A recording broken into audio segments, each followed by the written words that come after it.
what's going on right now. Wait. Things. Yay, technology. I don't know why. My intro didn't want to play, and then it did, but then it took me back to my not going live screen. I don't know. Technology. It's great. And of course, as soon as I'm getting ready to start, the cat jumps up on the counter and is like, hi, how's it going? Hello, everybody. Happy Wednesday. Welcome back to the stream. And officially, since Wednesday, welcome back to the web show. I am your host, because I guess I should start saying that. I am your host, Kdog 57, for all the audio side of everything. Because that's what it is on Wednesdays. It is a web show / whatever. Why? You guys can't hear me on stream? Oh, wait. Cat adjusted the volume levels. Can you guys hear me now? I was talking, but it was very low. It was very low when she jumped up on the desk. That's what happened with everything. So, officially, hello. Welcome, everybody. Hope you're doing well. Don't do anything I wouldn't. We are going to get started. I don't know how much you guys just heard on the stream. Probably nothing. So, either way, Wednesday, web show. Yay, good things. I'm not going through it all again. I'm going to go ahead and switch over. Tonight, on the show, I should probably pause the music. Woo! There we go. Tonight on the show, we have co-host this evening. Of course, you'll see a little bit different before I even get into that. A little bit different. Halfway through the changes with it, I have new backgrounds and everything coming for it as well to kind of tweak it. But a little bit of a change to how the web show visually is set up. And you'll see some other fun things that going down beneath me as we get going and all that kind of stuff. But then text and all that kind of stuff. So... But without further ado, this evening, co-hosted down over there. Co-hosts are going to be down over there now. It's weird. They're not beneath me anymore. So co-host this evening, Undercard. So everybody. Yeah, thank you. What was it saying? I just got a weird notification. That's weird. Okay, never mind. We're ignoring that. It's fine. Of course, Undercard 1290 for those of you guys that, are looking for his, government name, Undercard 1290. But we all, of course, know him as Undercard. And then special guest this evening, kind of not, she's special guest again. Not her first time on the show, but we're going to pretend it's her first time on the show. Fifi, Phoenix Inferno. Hi. Welcome back. Hi. For those of you guys that were here a couple weeks ago, Fee did, of course, help out because I had somebody kind of bail last minute, and she said that she'd be kind of like a special guest on the show, so she hopped on for a little bit, for about half the show. So, but that wasn't her show. This was her slotted time, so this is her show as a special guest. There, she was just kind of like helping out and hanging out with us and everything else. So, this is her actual show. So, of course, we'll run through and do all the, the real thing as special guest, even though we kind of already did it once, but we want to give her her time to shine, because this is her special guest show. Hi, Kat. Yes, I know. I love you. That's great. She is right in the way. But of course, I think, as far as I can always tell with Fee, biggest probably game would be Destiny, that I always see you loving all over. I mean, would I be wrong? Like, sort of, about 1,000 hours plus into it. Yeah, I know you're a huge Destiny person, but of course, play a lot of other stuff. I know we've geeked out together over Half-Life and old school PC games and all a bunch of other fun stuff. Heck yeah. What else am I missing? Like I said, we've already kind of done this once before, but hey, stop drinking my stuff. She's trying to drink my water now. But she ain't going for the wine, so... Yeah, I would say, well, the wine's not open yet. She probably will get there, but we'll cross that bridge. You're too young. You're only effectively like 15 years old or something like that. I don't know. What's the effective day transfer for like cats? I think I looked it up. If you're like 8 months, I don't know that one. I think if you're at a year, it's like roughly like 20 years old or something like that when they're a year old. I don't know. It's weird. Something like that. Something like that. Yeah. I don't know. Yeah. Anyways. But yeah, I looked it up and she's like 8 months. So she's effectively like a teenager. She's like 15. So no wonder why she was being all rambunctious today. But yeah, what else, Fee? Like, I mean, of course you were playing what? Final Fantasy VII remake recently. Yes. The remake of, or well, not the remake, but the new Persona you know, Persona 5. Yep. So Fee plays a lot of stuff that I do also as well, just not like I just don't play Destiny. I've had the conversation about Destiny many times. I don't hate it. I just always wanted to be something more. But like Persona 5, of course, there's many hours you could sink into that. But yeah, what?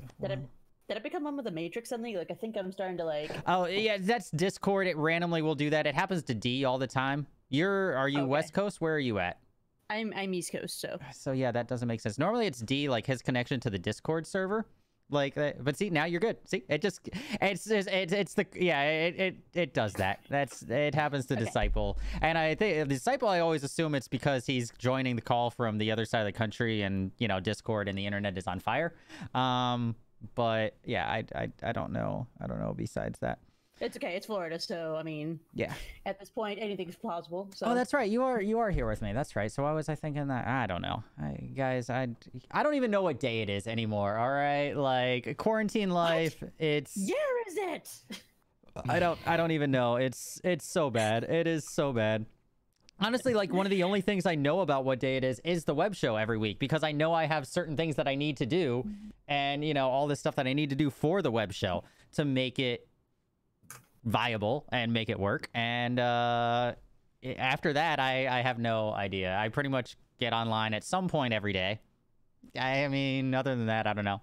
I don't have, you know. The point is you wake up, you're able to like make sure remember everything is, and then you just, as long as it ends in Y, I think you're okay. Yeah. So I mean, yeah, it's the same day every day, because I don't think my clothes have moved from their pile that they've been in for the past month coming out of the dryer. I just keep like grabbing a new thing out of the pile. Then I do laundry, just add it back to the pile. I don't think I've put away clothes in like a month. I think we're at that point where it's just like, we just don't care. Like, yeah, just gonna leave it there. Yep. Shit anymore. That's exactly it. I don't have anybody coming over to fucking see my bedroom or anything right now. I don't have any, you know, quarantine snuggle buddies. Hell, I didn't have any snuggle buddies before quarantine, let alone now. Yeah. Well, that's it. She likes having the clothes on the bed, so she likes to fucking dig around in them and shit. So I'm doing it for her. You know, gotta appease the, you know, the pussy in my life that's, you know, around at least. You know, in some way, shape, or form. And there we go. Welcome to the stream, everybody.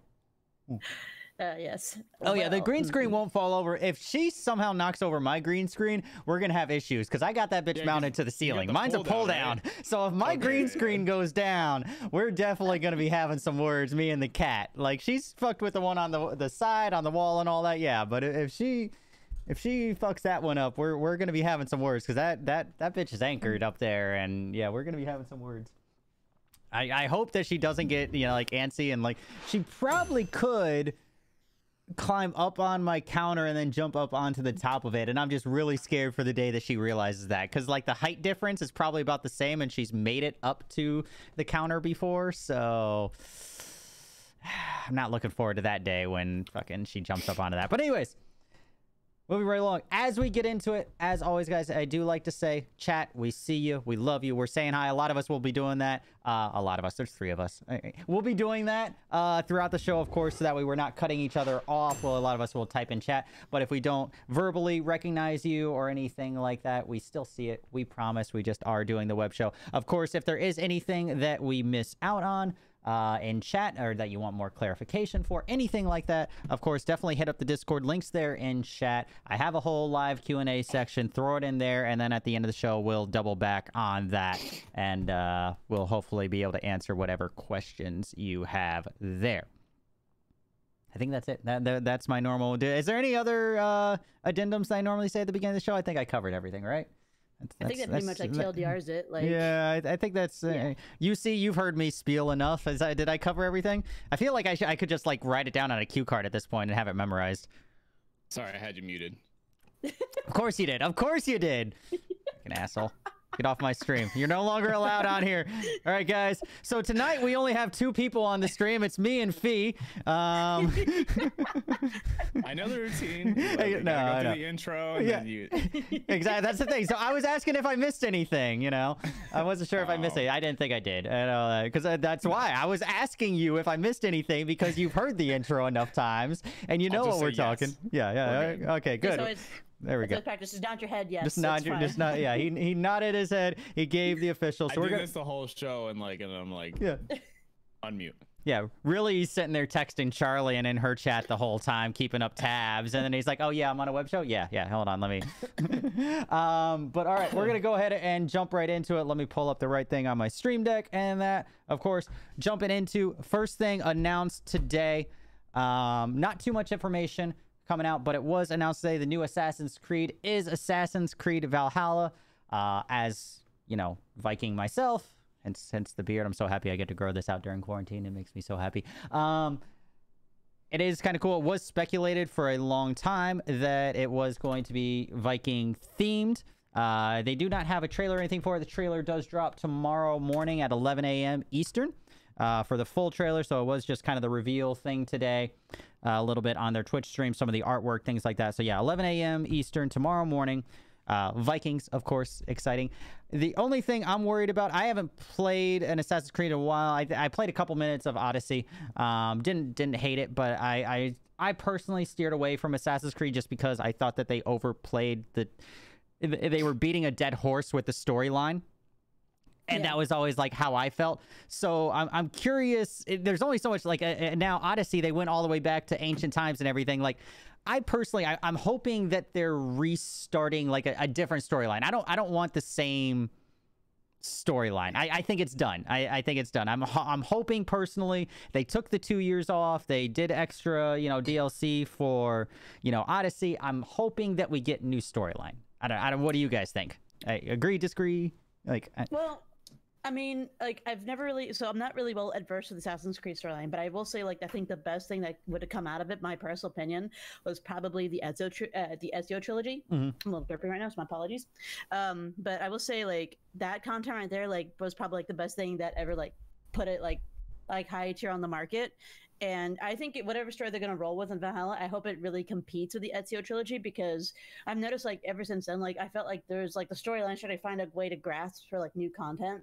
And I just want to see it do well, because Assassin's Creed is so well received in like that whole like genre, and there's like everybody like loves Assassin's Creed. I mean, hell, my husband won't shut up about Assassin's Creed, so he literally tells me like to play Assassin's Creed every time I can. I'm like, listen, okay, I will get to it when I can, but you know, but I will say like it's an interesting series. I want them to do so much more with it, but I feel like at this point, like if they're gonna keep doing like from what I've seen so far, I think they really need to step it up a little bit, like with this one. But I'm actually curious how it's going to go, considering it's like Valhalla and whatnot, you know? Yeah, and that's like you were saying, they had the Ezio trilogy, and then it was almost like they were grasping at straws, and that they just kind of kept building on this assassin, you know, the Brotherhood and everything else, and just kind of giving it more history, and almost kind of like, you know, retconning things and just adding more background, and just kind of like grasping at the same overall story, pretty much what it was, like building into it. But you know, I hope that they establish something new. Like we've played out the Ezio, like you said, the Ezio trilogy, and pretty much every little tiny nook and cranny they can get out of it. So, I mean, I don't know. UC, did you play much of Assassin's Creed? I stopped probably after which one was it? It was the one in Italy or something. Is it that one? That's one with Ezio, I think. Yeah, well, it's depending which one. She was saying Ezio, all about it, like, but as it kind of went on, I kind of veered away. Like, I didn't touch Odyssey, I didn't touch, you know, I didn't like none of them. But honestly, though, like, I still claim that like my best experience with Assassin's Creed, maybe not best experience, but like most resonated experience, was the very first one, because when that game came out, when it was being marketed, I'd never seen anything like it in that darker, gloomier style. And then when you played it, it was actually deeper than what you thought, like, because it was all like time travel, like, or not time travel, but like, you know, that connection. And I don't know, I just really dug the first one, even though it's probably the one that's not talked about at all. But the very first one was like so cool just the way it was. So I'm hoping this one, it's probably going to still be doing what they're already doing, but I hope it goes like a little darker, and maybe it goes kind of back to like what Phoenix was talking about, just more of like what we know and what we like, not something so off the path and brand new. I mean, like, I don't know. I really dug the older ones, at least first like 3, I'd say. Those are the ones for me. Like, I was still interested at this point. I kind of lost interest, but now that I'm looking at this photo, I want to see what it looks like. I want to see how it plays, but that's usually what I'll give it. Is I'll check it out, but then I'll probably be able to make my decision pretty quick. I'm pretty sure. And I think they, you know, what hurt them was, or I always felt what hurt them was the release every year. They were doing the COD mechanic, you know, they're releasing a new one every year, and they were just, you know, pumping it for all that it was worth, you know, money-wise. The content wasn't there as it got further on in the series. Like I said, Odyssey, I know Odyssey was a lot of fun.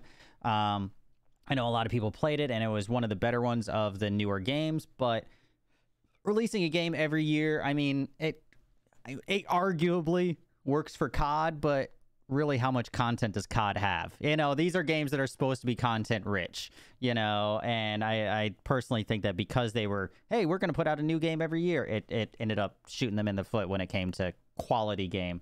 And I'm hoping that this 2 years gave them enough time.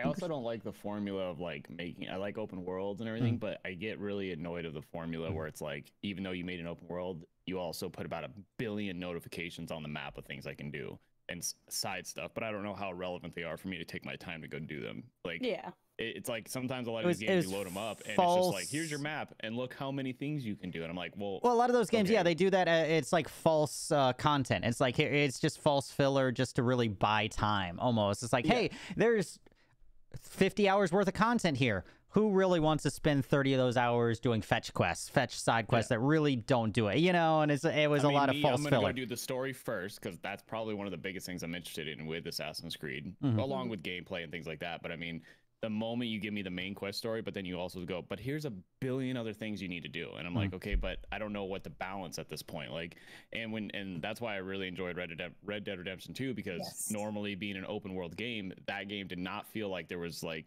1 million notifications on my map of side quests. Everything felt very seamless and natural when I came across it. Like, and Assassin's Creed, and I can't really think of any other games that do it, even though I know there's a lot. But it just, there's something intimidating about starting off a game within the first hour and then pulling up your map and already noticing that you have about 1,000 chores you can do within that area. And it kind of like throws you for a loop of like what to prioritize or what to do, and the fun of just coming across it almost. Like, so it's, I don't know, it's kind of conflicting. And like the last couple Assassin's Creed, 100% like that. I mean, my roommate played one of them, and he would just pull up his map, and I'm like, geez, I'm like, like, what do you even do? And like, what do you even know you're gonna get from it if it's worth it? It's almost like you're gonna go Google it first, ruin it, and decide if you want to do it or something, you know, because if you don't know what you're gonna get from it. And so I don't know, I hope they kind of veer away from that. I want to see a story, I want to see everything blend better, and on top of that, I still want to see like that beautiful Assassin's Creed gameplay and mechanic essentially in there. Oh yeah, exactly. I absolutely agree.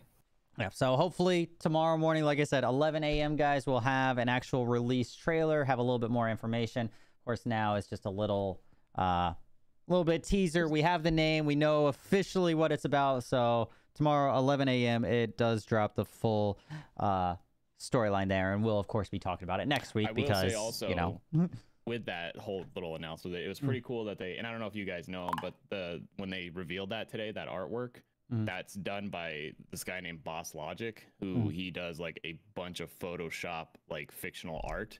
But he recently actually, like, I think he really got noticed when Marvel actually reached out to him to do a lot of the special edition DVD covers for like Spider-Man and stuff like that. But he's like a guy on social media that has done all these cool Photoshop renders of like random fictional scenarios, characters, Marvel characters, things like that, and even like Star Wars and all that stuff. And now all these big companies are reaching out to him and like doing all this cool promotional stuff. So when they revealed that today, like, it was literally just a live stream of him doing that in Photoshop, and then they revealed what it was, and then now they're going to show the trailer tomorrow. So I thought that was kind of cool. If you guys haven't seen him, you guys should look him up though.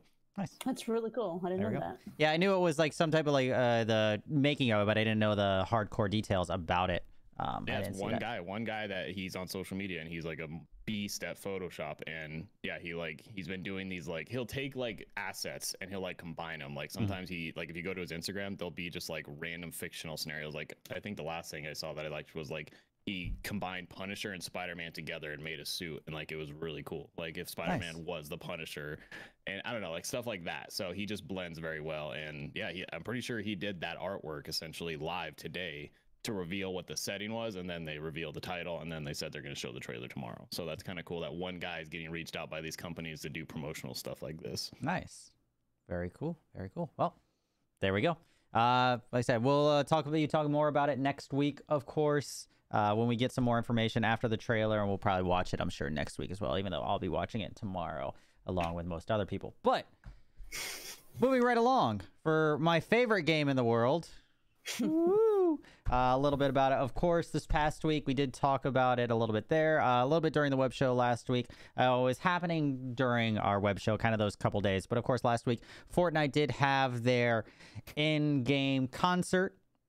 Did at one point have over 12 million concurrent people in the game, just for that little bit of time to play it, which is a lot, but still, you know, I don't know. It's you know, as you know, PC person, like, and I know league numbers and other stuff. So, but I mean, it is still a huge milestone for them, and it's one of those, like, what I really want to bring from it, I don't know the music and all that kind of stuff, and I may or may not be dating myself. I don't want to sound like I don't care in that regard. It was cool. I watched a lot of videos about it. This is obviously an image from the promotional. It was really cool to see, but still the same thing that I said before.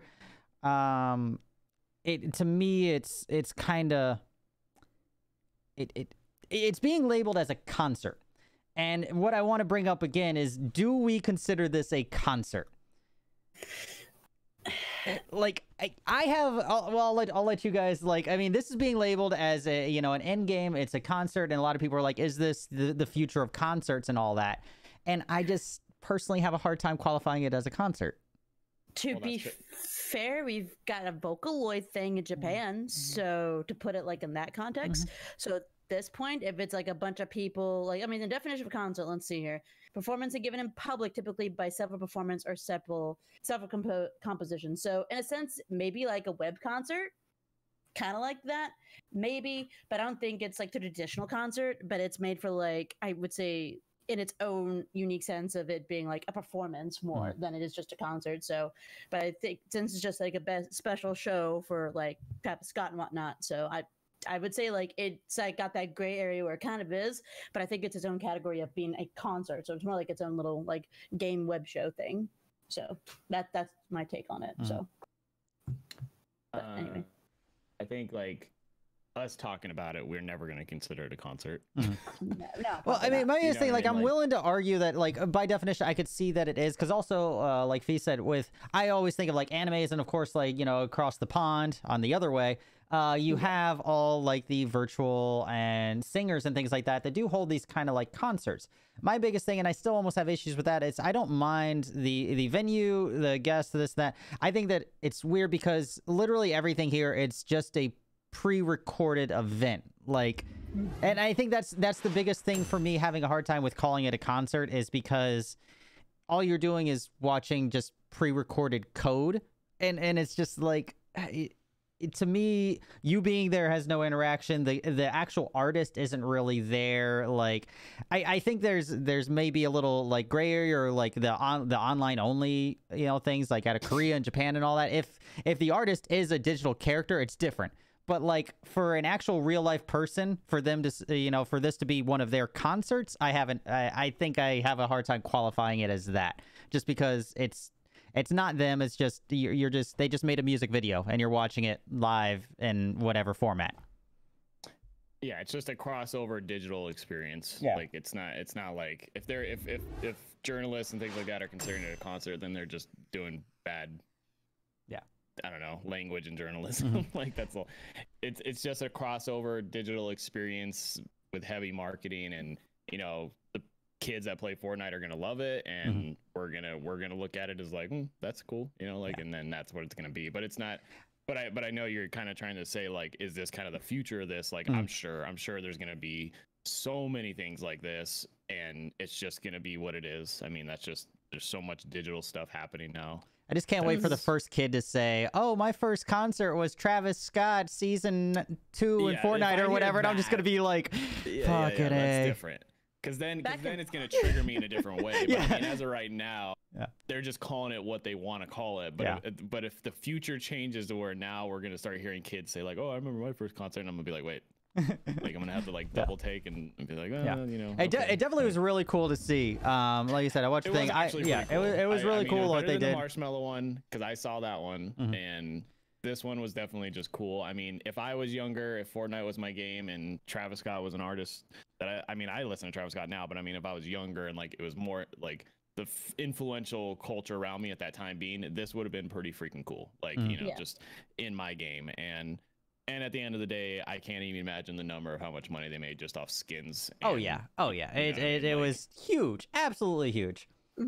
So we'll see. I mean, like I said, I just saw a lot of people calling it, obviously the numbers, but a lot of people calling it concert, and then a couple different articles around saying, you know, is this like future? Will we see more of this? Which, you know, I think we can all agree that we're going to see more of these types of things because they work, you know, especially for the venue. It's easy for people to, you know, get to these. But, I mean, and of course, you know, Japan and all of them, they did it first. You know, we're just we're copying off of them once again when it comes to all this, you know, next world stuff. But it's, I'm sure we're going to see more of these. I don't know that I'm going to be calling it concerts, but, you know, we'll see. I think the digital side of it, fine, but we'll see. Maybe we'll come up with MTV? Yeah, well, maybe we'll get a new word for it. Maybe one of us. That's everybody's in the stream's homework. Come up with a new word for it. We can brand it as a collective. You know, all three of us, all of us together. We'll vouch for it right now, and then we'll just share the credit for it and mass social media. Yeah, it's gonna be happening so much more now. Like they slowly tested it, and I think this was like they're like, oh yeah, this is. But they'll do it in moderation. But it's a good spike in profit and marketing, and there's gonna be many more to see, and they're gonna keep answering. You know, it's a thing. It's just what it is. And Fortnite's a great game to do it in because it's Fortnite. I mean, I don't imagine seeing it in any other game. Not where it is. Yeah, not any of the. Fortnite is the perfect platform for it the way that it is right now. I agree that there probably aren't many other games that would do that. The only other ones that you'd have to pull up, like, you know, WoW or something like that doing a concert. Can you imagine like a concert in WoW? That would be so much fun. Like, forget Fortnite emotes. I want to be standing there throwing fireballs at somebody while fucking Drake or whoever the chat's talking about is his little character. Forget like the actual realistic one in like Fortnite kind of or whatever. I want like, or what was it? Didn't like Mr. T, he had it. Remember the old WoW commercials where Mr. T had his avatar? I want like that. I want a WoW avatar of whoever's performing up on stage doing like the WoW emotes and the dance. I see that I would go to in a heartbeat because I would find that fucking amusing. Forget flossing. I can see that during the Dark Moon event, like, you know, the Dark Moon event. I can see them, like I said, they're performing on the concert stage right there, and then doing their right there live. That'd be dope. There's so many places they could do it in WoW. But anyways, we're good. I'll talk about it. On to the next thing. Moving right along. Was announced this week officially. Last of Us does have a release date, June 19th. It is officially coming out. No talk of spoilers. No. So as chat and everybody else, you may have seen, a lot of other things got leaked along with this release date. If anybody says anything to me, I will come to your house and, well, no, I can't say that. But don't do it. Spoilers are bad. Spoilers are bad. I stay away. People are like, I saw all these articles like how to stay away from Last of Us spoilers. I'm like, I'm not even going to click on this article. That's how I'm going to stay away from like, I'm not clicking on anything that might be Last of Us for these next couple weeks until it comes out. Because of course, some of the things that got leaked, hopefully they get taken down.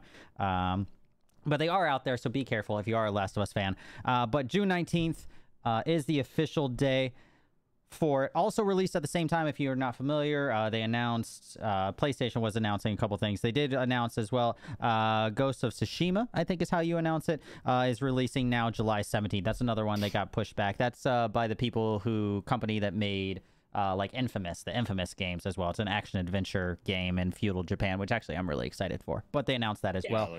That looks really good. Yeah, it actually does look really good. I'm excited for that as well. So I'm glad there's a month in between. But question is, and I think we brought it up last week when you were on Undercard, it might have been 2 weeks ago, when they first postponed Last of Us, and they were saying it was because of COVID, but this and that. Like, they gave a couple weird reasons. This release date is 2.5 weeks after the original release date, maybe 3. weeks after the original release date. I still kind of going back, like I said, I can't remember if you were on the show, Undercard, but I said the way that they announced their pushbacks, the way that they were holding things back, I felt like they were using COVID as an excuse to kind of patch a couple things, because just the wording that they had, like just their press release and the way that they went about it and everything. And this almost kind of to me might confirm it, because really a 2.5 week delay, like I feel like what difference does it make? Oh, because they were talking about how they weren't going to release, they were scared to release physical copies because of COVID, and they didn't want to release half digital, half physical or whatever, because they didn't want people going out, yada, yada. Like, it was really weird, all the wording that they used in the first place about it. Like, because people were like, well, why not just release digital? And they're like, well, some people still want their physical stuff, so we want to make sure we give it to them. And I'm like, well, why don't you just send it to them when it's able to be sent to them? Like, why? They're getting digital either way. Like, everybody's getting it. It was just really weird. And 2.5 weeks later, I still, conspiracy theorist in me feels like there was just, they had to patch something, or something else was there. I don't know. I can't remember if you were on the show, Undercard, if you remember my rant about it. I was, but it doesn't sound out of the realm of possibility. I mean, if you can use that a little bit just to kind of help, you know, then they probably would. I think that's, I personally think that's what it is. I think they used it kind of as an excuse to, you know, just give them a couple extra weeks to polish maybe something out or change something. I don't know. I just, the way that they worded not releasing digitally because they were worried about, because they were doing like main digital release, because they made it seem like it was because like the collector's editions, them not able to get the stuff to people in time or something like that. Because of COVID, and everybody was just kind of like, well, can we still just play the game digitally? They're like, no, we don't want to do that. And it was just like, okay. It was really weird. And I think the fact that it's now just 2 weeks later, I think they just were like, hey, we found a bug or something like that. We need to work on this. And then now 2 weeks later, they're like, all right, we're good. Go ahead and release it. You know? I mean, they can do that. Oh yeah, no, they definitely can. I was just, you know, that's my, but yeah, that's probably, but you're saying that might be what it was, and it probably was. Was. But we'll never know. We'll never know. But this is my web show / podcast. I'm allowed to make crazy accusations as I see damn well fit. So, well, you're not getting set in early coffee. Yeah, well, not of this. I'm still getting them from Microsoft. I won't be making crazy accusations about well, I've made actually a couple of those. Maybe that's why I get the early access. Who fucking knows? Because I've made some crazy accusations there too. Who knows? But yeah, I'm excited for Last of Us. I know I'll be playing it. Fee, I know, I'm pretty much sure. Like, we have very similar taste in games, so I'm pretty sure you'll be playing. I think we've talked about it before. Undercard, are you gonna be playing Last of Us? Yeah. You didn't play the first one though, right? Didn't we have this conversation? I did. I just haven't finished it. Oh, but okay. I know, like, it's because it's been out for so long. Like, I know the gist of like everything. Like, but at the end of the day, I know it's such a good game. It's still an experience. I mean, even knowing what happens in spots, playing it is still a delight. You know, it's just, it's. But I have it. It's on my PlayStation 4 Pro, but I can't touch that right now because my roommate is knee deep in the new Final Fantasy. So I will probably run through The Last of Us quickly before the new one comes out, and then I'll definitely be checking it out and streaming it. If you don't already have a copy of Last of Us, I highly recommend for everybody to get it now, sooner rather than later, if you do plan on doing the replay. Because historically, anytime there's something like this that is a great second, you know, game, the prices will all of a sudden go back up that month before. So buy it now rather than later, because if you plan on replaying it again, the price will be, all of a sudden, Last of Us Remastered will be back to $60 in 3 weeks. So yeah, I got it when it was cheap, luckily. So yeah. So yeah, but yeah, and then the Ghost of Tsushima, we kind of like glossed over that, but that looks a lot of fun too. I don't know if anybody in chat has seen it. Like I said, it's an action adventure. Feudal Japan it's the people who made Infamous. I loved the Infamous games. Were a lot of fun. So I think that'll be a lot of fun as well.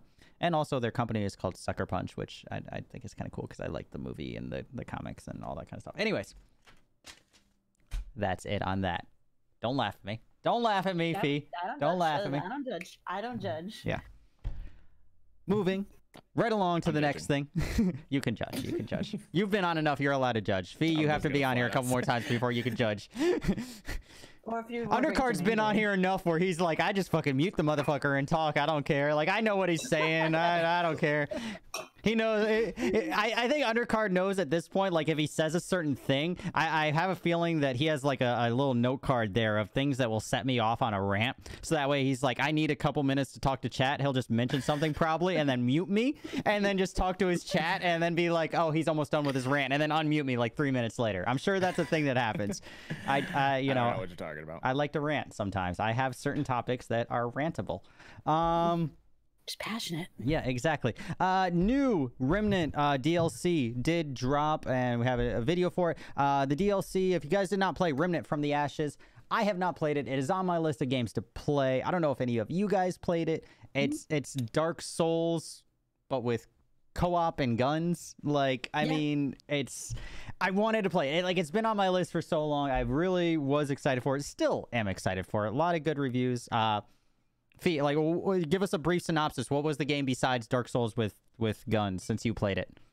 From as far as I played, from the last time I touched Remnant from the Ashes, basically it is like, everything has gone to like apocalypse. You're trying to restore it by going to these crystals, and it is literally like it is stated. It is Dark Souls with guns. You're fighting against these creatures that are trying to take over like what's left of humanity, and it's like. It's an interesting concept of the game, and the co-op actually scales a little weirdly.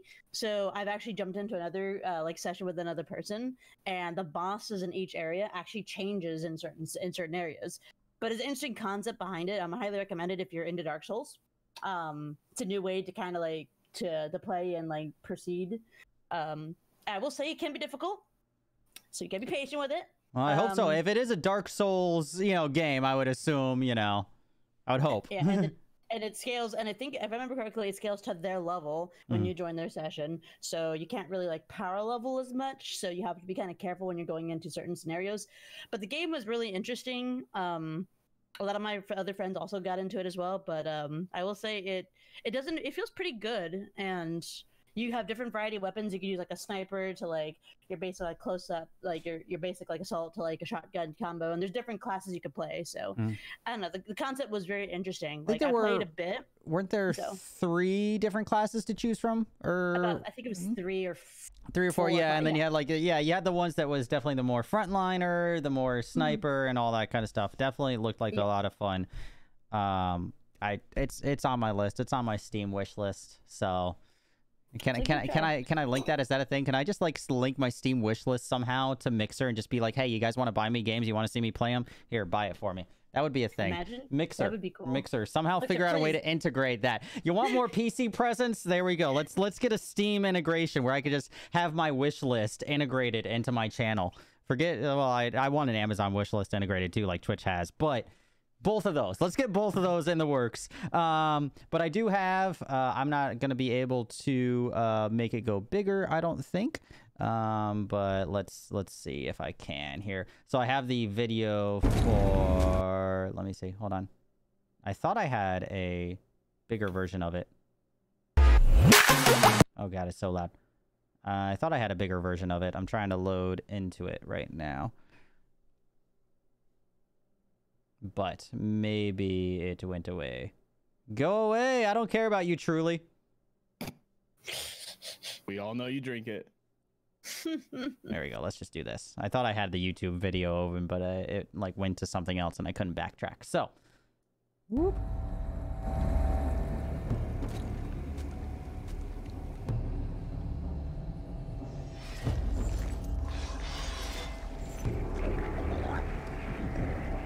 Oh, dear Glima, only Iskal may enter this place.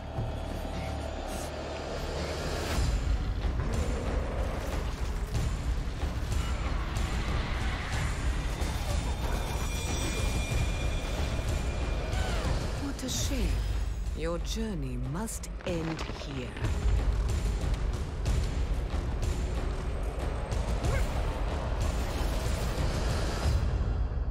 There you go. Simple little launch trailer for it. It looks cool. The main things about it, it does go live on console on June 4th, so you guys got a little bit to wait if you are playing it on console, but it is live now on PC. It does come with a revamped adventure mode map, new survival mode, other fun stuff. yeah, that's chat. Ryan just said that it is on Game Pass for us on Xbox. Is it on the PC Game Pass? Yeah. I'm curious. I don't know if it Like is. the PC one. I'm curious. I don't know. That'd be interesting. Yeah. Yeah, let us know, Ryan. I'm curious about that because if then I could take it off my Steam wish list and just be like, click.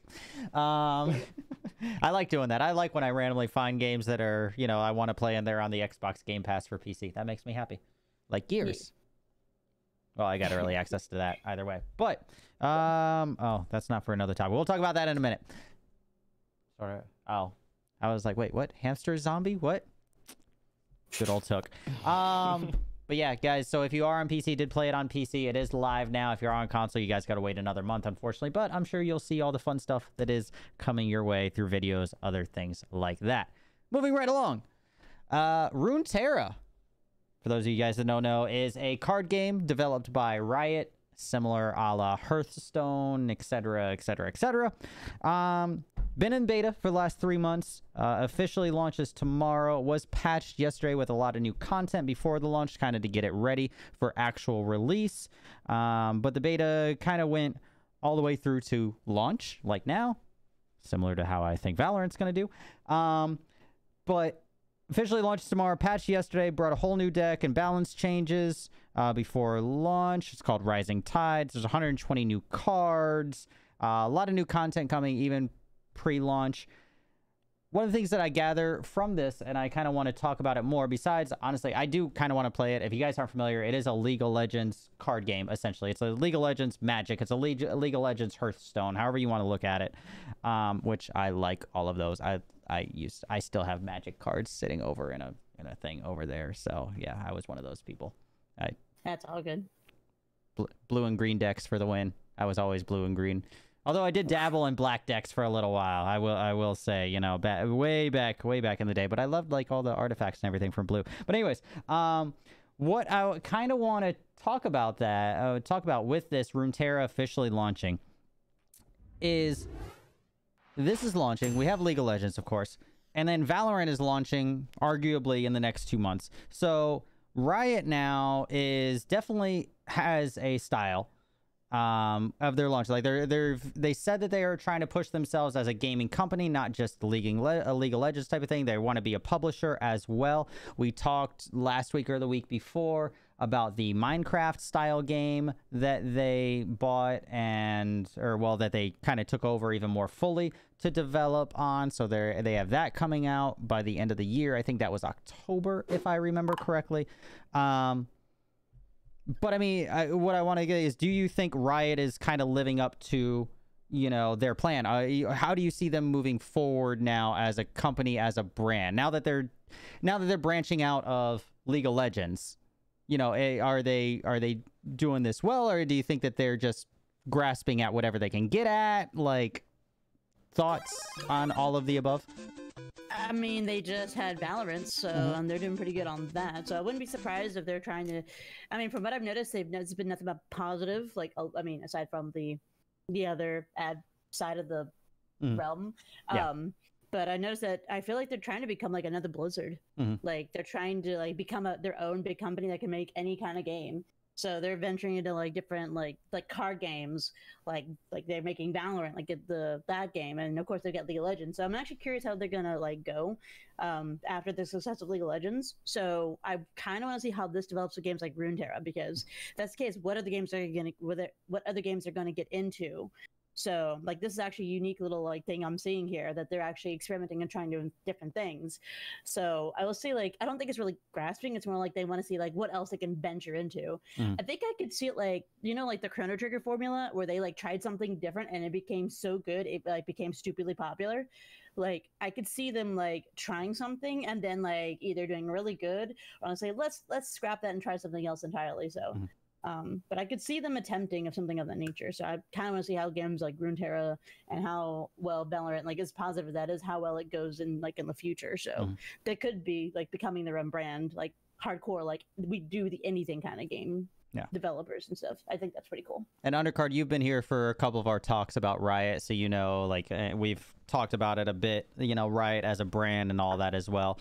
Do you think, you know, them taking you know, the Minecraft style game, the Valorant and all that, you know, like I said, is this going to be good for them? Are they overreaching? You know, I mean, they're definitely a solid brand, but I think they take their time in what they go into, and they're kind of hitting a little bit of every different demographic that they know is a massive following, and it's probably going to work for them, to be honest. Yeah. Like, Yeah. I mean, everything. I mean, like the Runeterra thing. I mean, it's not something I probably will be looking into. I mean, I've never really been in the league. I have played it. It's cool. I think it's a very, you know, consistent, optimized experience. But I mean, obviously they got me with Valorant, so you know, I think they're just tapping into these different demographics. But if they do it, they got to do it right, and they got to make sure it's for the long term. I mean, they say it in everything they do. I mean, if you go watch the announcement for Valorant, like, they plan on having this thing be huge for a very long time. So it's the little steps they're taking. They're hitting a huge market, and they're probably going to be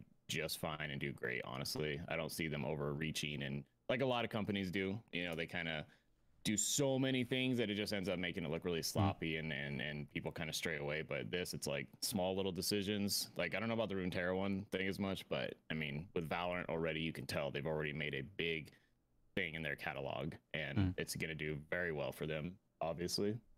Yep. I agree with what you guys both said. We've talked about it quite a bit, them becoming their own brand, which is something that they said that they are planning to do. I agree that so far, I don't think anybody really has any complaints. Of course, somebody on the internet is going to be upset. We'll talk about that later with Valorant a little bit on a couple things. But overall, I don't see so far them half-assing anything. You know, no. I don't think they're just grabbing at it. I think that they are, you know, just trying to establish themselves as a brand. As, you know, I see them, and I've said it before, I see them as trying to, and probably successfully countering EA. They want to, more so than Blizzard, I think. I think that they are aiming to be bigger than like Blizzard. They want to have enough of a wide base that they can produce. You want to be produced by Riot because they have the money and the infrastructure rather than EA as a, you know, as a company. You want Riot as your publisher. That's what I see them moving towards with the companies that they're acquiring, the games that they're acquiring, the styles that they're acquiring. They're literally touching base in everything just to kind of solidify themselves as having that range rather than being just a MOBA, you know, type of, you know, producer. So yeah, if you guys do like card games, Runeterra out officially tomorrow, or, you know, I guess later today because it's midnight now for me. Later today, tomorrow, whatever time it is for you guys, the 30th, it is officially out and in release. Now out of beta, whole new cards, whole bunch of other stuff. Like I said, I'm not going to get into all the dynamics, but whole new decks were released, everything. I'm probably going to check it out. Also, they are updating even the mobile side of it as well tomorrow when it goes live with the newest patch. I neglected to mention that as well. Moving right along. Gears. Something I played and very much enjoyed. Gears Tactics came out Tuesday. Officially, Tuesday morning.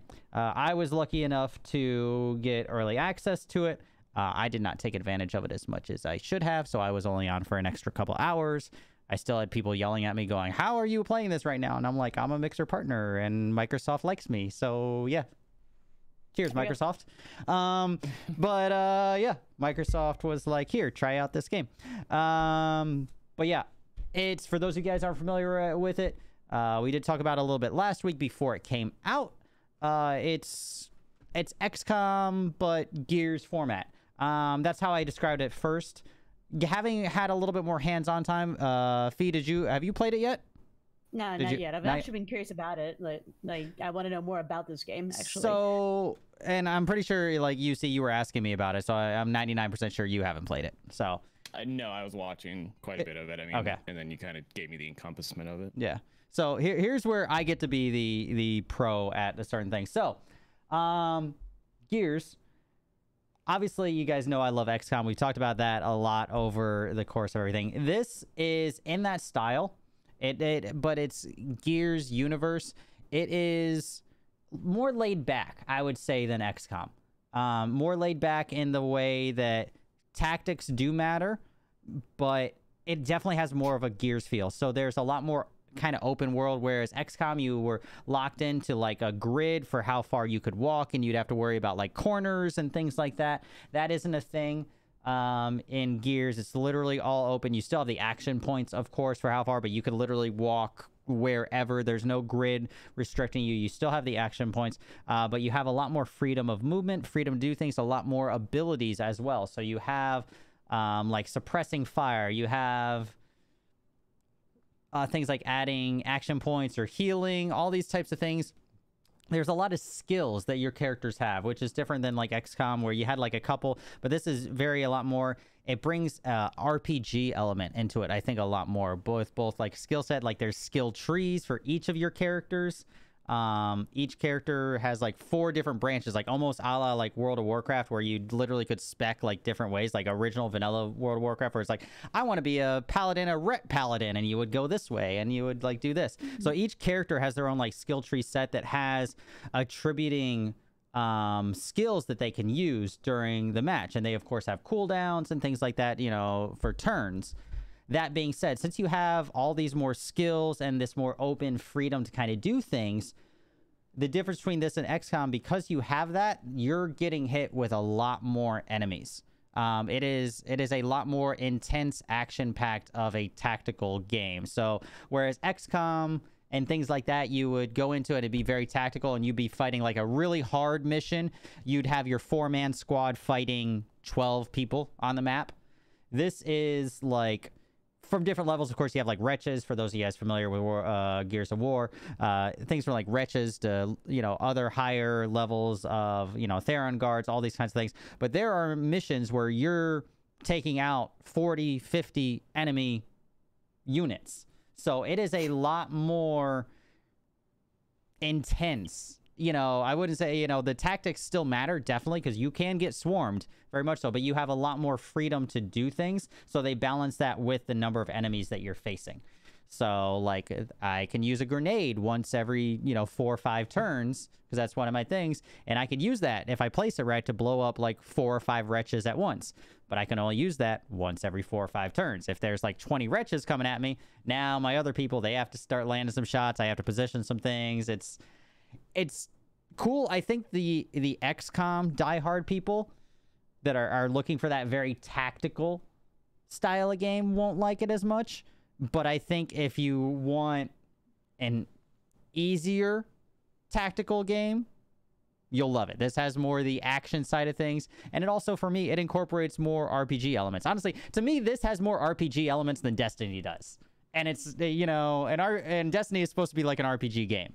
You know, it has skill trees, it has armor sets with passives, it has guns. All the guns that you have for your characters, you modify and have different abilities that might have passives as well on the guns. Like, it's a tactical action RPG. Like, there's nothing else like it, and I think it's very unique, and it's a lot of fucking fun. There we go. There's my synopsis. I mean, I would check it out, because I've never checked out any of the XCOMs or anything like that, but I like Gears. I would definitely check it out. Gears is life. Gears is great. Yeah, I'm a huge fan of Gears of War, so if it's, you know, I would never venture into those games normally, like XCOM, you know, style kind of thing like that. But I mean, if it's Gears of War, I don't know, I'd check it out probably. And this might be one of those games, if you are like, you know, you're not an XCOM person and you never really thought that like those tactical games and all that were your thing, this might be the one that, you know, is like, hey, I kind of like this. All right, let me try Phoenix Point. Phoenix. Let me try, you know, all these other tactical games. I'm blanking off the top of my head. But, you know, the XCOMs and things like that. Of course, XCOM, everybody that was coming in was just like, oh, XCOM, compare and contrast, you know, whatever. Because XCOM is the widest known, one of the longest brands in gaming, let alone this is their genre. You know, XCOM is the role model in this genre, so how it relates definitely is a thing. But we've had Final Fantasy Tactics over the years, Fallout Tactics, like all of these have been things at case in point in times, guys. Like, they haven't always gone over well, but I'm pretty sure all of these genres have had it. Halo Wars, I see in chat. I wouldn't consider Halo Wars this. Halo Wars is more an RTS than, you know, Halo Wars. Halo Wars is a lot of fun, but that's more StarCraft, Warcraft, you know, than XCOM, which is like tactical. I don't know like what the technical classification for XCOM is. I just call it an XCOM style game. I'm sure there's a name for it, but because it's not a tactical shooter. Yeah, I was gonna say Halo Wars isn't turn-based. It's all like you can get hit right away. Like, right? Am I wrong? Halo Wars. I think you had the option to do it. It's an RTS. It's like you could start, StarCraft. And then someone Yeah, can come and start attacking you right away. It's yeah. not You like, you instead of Zerg Rush, you did the Warthog rushes. You know, that's live what you did. action, yeah. Mhm.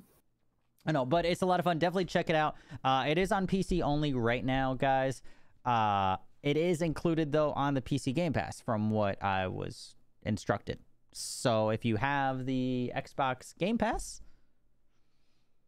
give it a download. Okay. Give it a play. Yeah. Which all of us here have it. We should, right? Or well, Undercard, you might have come too late for that. Did you get that? For what? The Xbox Game Pass goodness. Microsoft Yeah, Game Pass probably. thing. Yeah. Wow. Newbies. Kids these like, days. Like, wait, what's the question though? Like, I have it. No, back So- one of the perks they gave us before the $100 thing that they gave us and all that. I got Yeah. you. Yeah. I don't no, think you there's were no way I around. could Yeah, do I didn't know if you got it like retroactive since you became one right afterwards. it. Yeah, right. You never know. I don't know. That's why I was asking. Ask Charlie to hook you up. Be like, hey Charlie, I want to play this game. Yeah, I know. You guys are grandfathered in. Yeah. Yep. But yeah, it's a lot of fun. If you guys have the PC, Xbox, Game Pass for PC, whatever. What's the technical terming for it? Game Pass for PC, I think.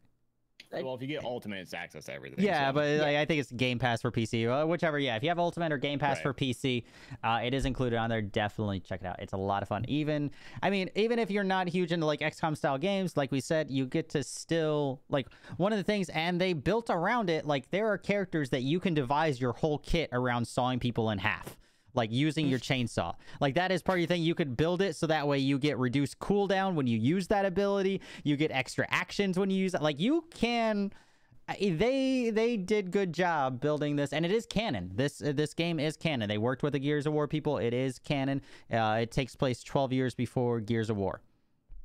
Oh, okay. So it takes place pretty much after so for Fee and that you know knows Gears. It takes place starts right after they called down like the big Hammer Dawn strike that started all the kind of bullshit, but then it didn't actually kill everything. You know, pre the games, but it's like the big Hammer Dawn strike. That's when it takes place.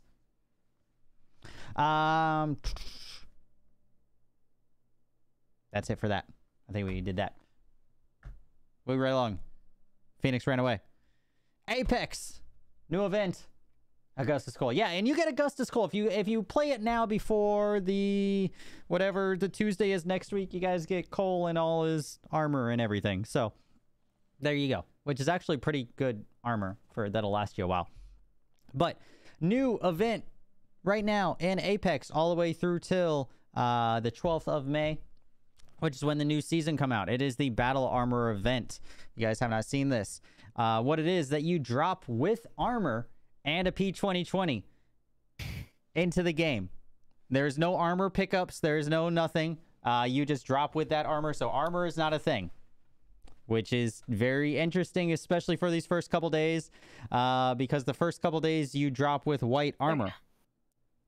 So I can only imagine the people that drop, this first couple days white armor and just get decimated by somebody with a PK or something like that. I don't know. But I think the idea is really cool. I like that they're establishing out, but a little bit more about it. Like I said, drop with armor. It's pretty much like a 3-day cycle moving all the way up to the 12th when it ends.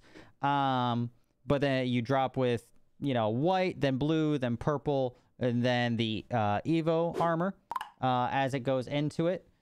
Like I said, about 3 days each through the course of this event. It keeps going. Like I said, no armor pickups. It's just what is there on the ground or what you spawn in with.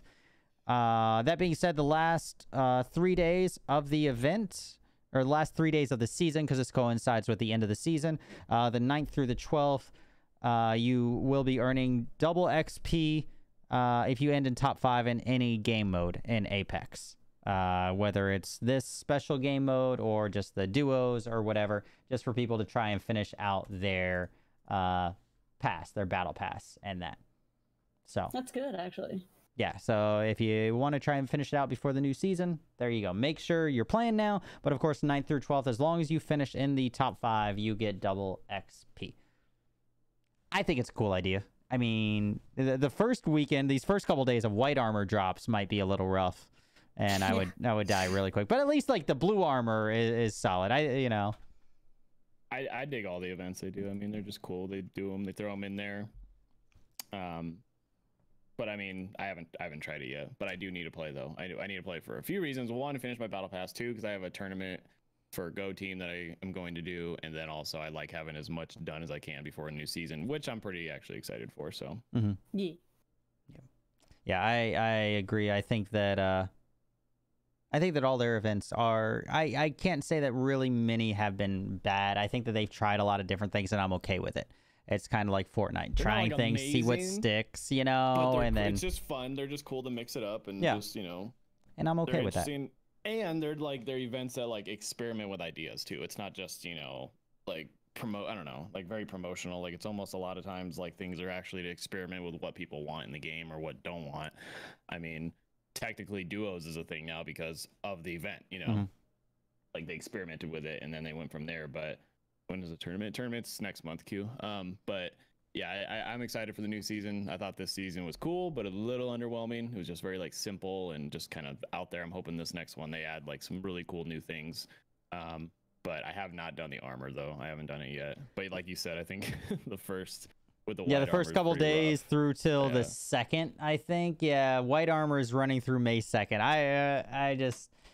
Even that final circle, once everybody has fully kitted guns and everything, it's gonna be shit show, to say the least. Yeah. I haven't played Apex in a minute either, so I need to get back on that grind a little bit. But Season 5 does look kind of promising. They're supposed to be bringing out like Loba, like all the stuff, like getting her and getting back against what's his face, and I don't know. I guess they're trying to do more of the lore side of things, so it'll be interesting how it pans out. I don't know. We'll see. Well, tomorrow we get a trailer, so yeah, exactly. Yeah. So yeah, that's it. So many things. So many of these things, guys. Literally so many trailers and everything are dropping tomorrow, which kind of sucks. Like, I wish they had dropped today because I would have made this show, because by next week's web show, all of this is going to be like a week old. So it's going to be like, oh, well, but we're still going to like watch and talk about some of these things next week, but it's going to be like, damn, why couldn't all this shit like drop on fucking Wednesdays? Don't they know I do this show on Wednesdays? Like, it's so annoying. Anyways. Don't they know? Don't they know? Next topic. Fifi's love and life. Destiny. Yes. A lot of new things, of course. Some of this might be old news to her a little bit, but a lot of things have been leaking out about Destiny moving forward. Found a couple different articles about it, but there was a recent leak. I guess part of the thing was there was a lot of stuff that leaked out that was from a former Bungie employee. And now, like, a current Bungie employee has leaked some stuff because they said that they didn't want fans to be disheartened about the stuff that was coming out or whatever. So they were trying to, like, counter it, which to me, I just don't see why the Destiny and Bungie PR people themselves didn't come out with this. But either way, this was, a couple of other leaks that were released by somebody who currently is employed and does work for Bungie and all that. So a couple things coming out in the near future. They were talking about how Europa is going to be a new area. Talking more about the pyramid ship, which I know nothing about. I guess it's called Finality or Finality. I don't know. Yeah. It looks nifty. I don't know. I have a picture of it. I could show it on if you want. It looks nifty. There's a pyramid ship. I don't know anything about it. Is the pyramid ship in there right now, or is that coming? Yes. Okay, the pyramid ship is in there now. So if you play the original base game, you'll see like the very end of it. I remember like this. So this is the same ones. It's these same ones that were okay. Yeah, interesting. So they're finally making their way in 17 years later. And if you played the new content and if you've done the storyline, they talk about the ships briefly again. Okay.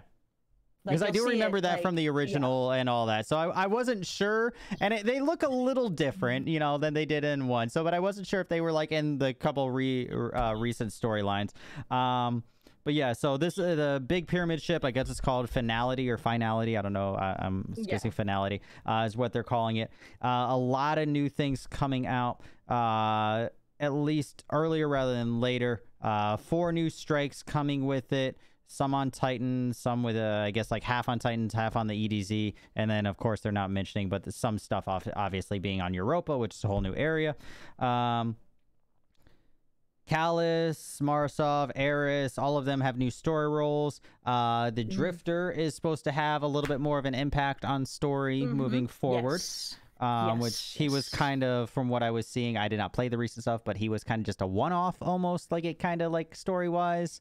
Like it wasn't like a one-off, but from what I was reading, he didn't really have any effect on what was going on. Like that's what I was reading. I don't know. You tell me. I don't know. I haven't played, so.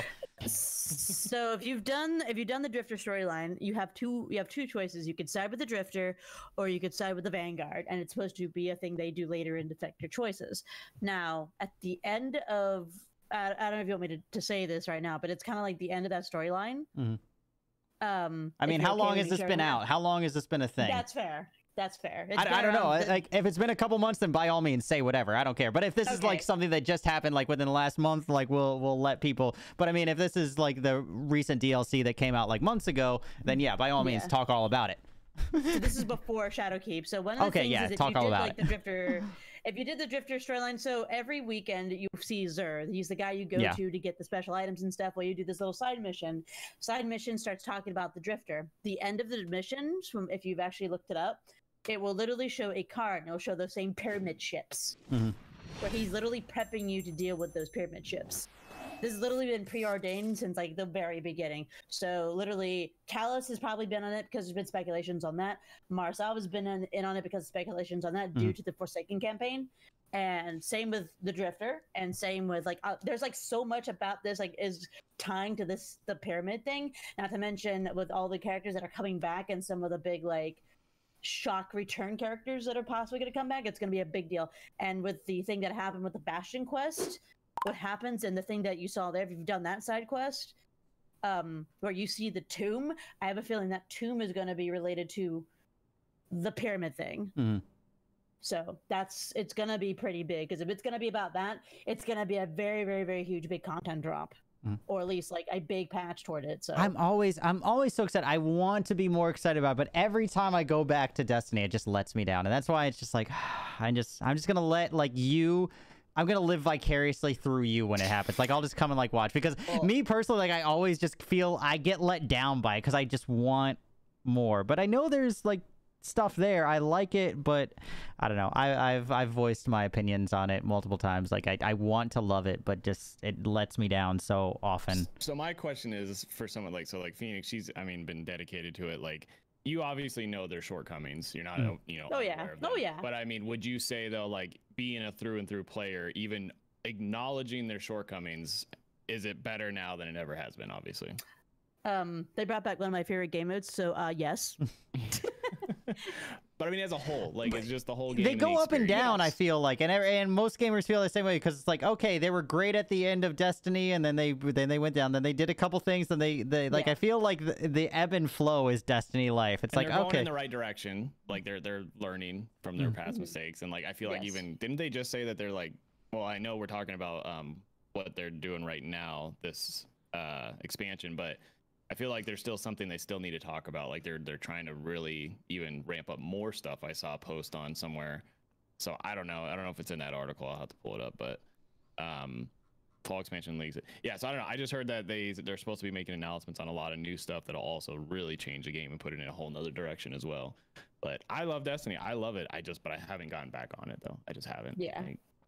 Well, they're already making patches in the swap and everything, so I'm sorry, go ahead. Yeah, I would say like it looks like, just from reading this article, for the things that were leaked and all that, I kind of had in the notes or whatever, but it seems like I don't know how well they work, but they're like the darkness subclasses and things like that I guess are a thing now. I guess those are going to be going away with, like they're not working, it seems like. It's at least from the leaked info. that those are going to be getting done with, but then some of the subclasses are kind of staying, but I guess they're I guess they were trying it out with this darkness subclasses, and it wasn't quite working. So I guess those are getting another revamp when all this drops as well. Officially, even with all this, the dates for everything has been released. Teaser trailer is on June 8th, so we'll get to probably see a pyramid ship for 40 seconds. Full cinematic trailer is going to be on July 6th. So we'll have that, which I didn't write it down in my notes. I think that's right around...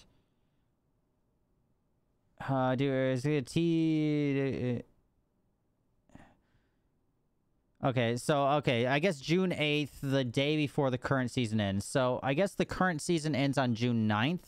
So, I guess they're going to be still, like Undercard was saying, there's still some things before all this happens with, the next season of content. But this is, the next big thing that they're working on. June 8th is teaser. Then you have, the last season before all the big stuff happens, which is, cinematic trailer released on July 6th. So... mark your calendars. You'll get to see a pyramid ship come out of the darkness on June 8th, and that'll be the trailer there. Pretty much can guarantee you exactly how that's going to look. I can visualize it already in my head. But the full cinematic trailer is on July 6th for Destiny. I'm excited for that too. Yeah. I'm actually excited how it's going to go. I want to get back into it. That's the thing. Every time I get excited, then I'm just like, I just want more RPG. That's my biggest thing. It's just I'm gonna still try at some point. I know I am. I all these other games that I'm really super deep in right now, but it's I know how much I love playing Destiny, and just and it's a very fun game to stream too, because it is. I don't know, me and Charlie were playing it for a while, and I felt like it was really a nice break from everything streaming it wise, because even though it depends on your viewership, but I don't know, it's nice to just go knock things out. And honestly, and I say this every time, Destiny has such a badass community. It's the Destiny community is they are very fucking devout. Very devout. If Destiny didn't have the community and the creators behind it, then Destiny probably would have fell flat a while ago. But they really keep it on its feet. They keep it fun even when it's not doing its part, for what it should be adding. It's just, there's a lot to it, and that's why I've always liked Destiny. But I don't know. If you end up touching it, Kdog, I'll go with you. I'll go with you. I love it when he says that to me. Don't tell Charlie, okay? Yeah, she'll be there too. Okay, cool. Somebody has to hold the camera. No, listen. I'll be running with Charlie. We'll be running in the murdering crap, and you two will be just chilling in the background. Okay, cool. Okay, no, cool. Like I said, we've talked about it before. I don't think it was last time when you were on here, Fee. It was, who else was it that I was talking with about Destiny? It was when Jade was on the show. So we were talking, and I did play Destiny all the way up till the most recent one, all the way up through the first raid was released and all that. And I played Destiny 2, and I played that again. That was my most recent venture. I've, of course, played the first one and all that as well. But I played Destiny 2 for quite a bit, hardcore, all the way through the first raid. And I loved it, played the first raid. And then after that, I was just like, well, now what do I do? And I was just like... And it was just one of those things also. It was just the multiplayer was okay, but I didn't always love the multiplayer. Trials was kind of fun, but then you had the sweats and all that, and I don't know. I have a love-hate relationship with it. I personally expect it in my mind's eye. I think it would be so much better with just a hint more RPG, and that's what always holds me back, because to me, it's not what I think it is, and how it was originally even spieled way back in the day before it came out. Because I remember before Destiny 1 came out, I was fangirling over this shit hardcore. You don't even fucking know.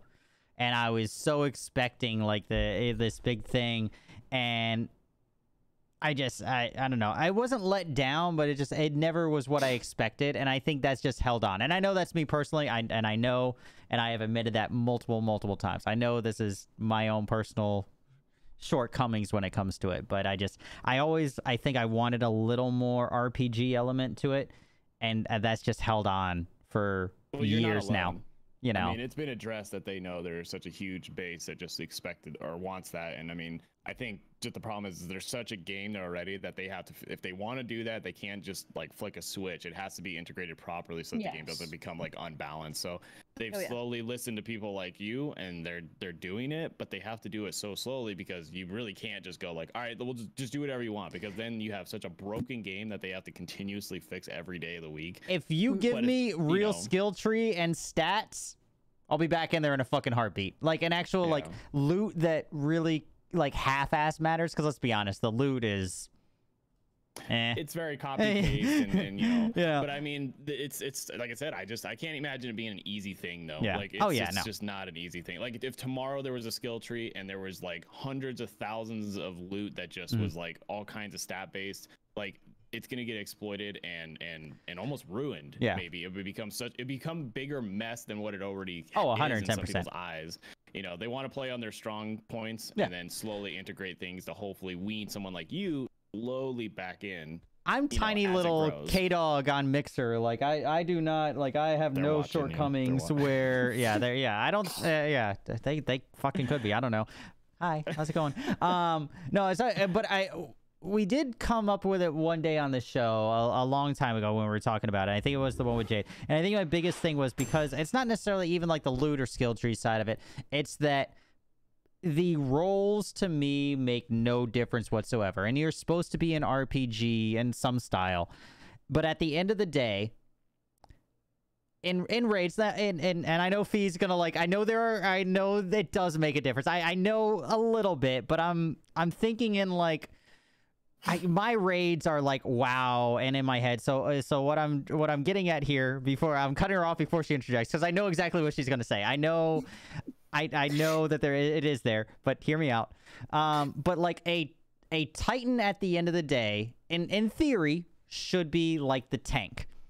And at the end of the day, in raids and all that in general, or any of the quests, he's doing just as much damage as the Warlock and all that, etc. And vice versa. The Warlock, depending, you know, whatever, is doing just as much, taking just as much, or has just as much health as the Titan or the Hunter or whatever. And like, I never liked that all the roles were pretty much exactly the same. Like, whereas a lot of like RPGs or MMOs, that type of thing, it's like, you have a frontliner. Like I wanted it to be, in my head, I imagined it being, okay, you're a Titan, you're aggroing everybody. Like, you're the one with the health. I'll gladly glass cannon as a Warlock from the back and throw my shit. But you know, and there is a slight health pool difference and things like that. But realistically, at the end of the day, how big is it?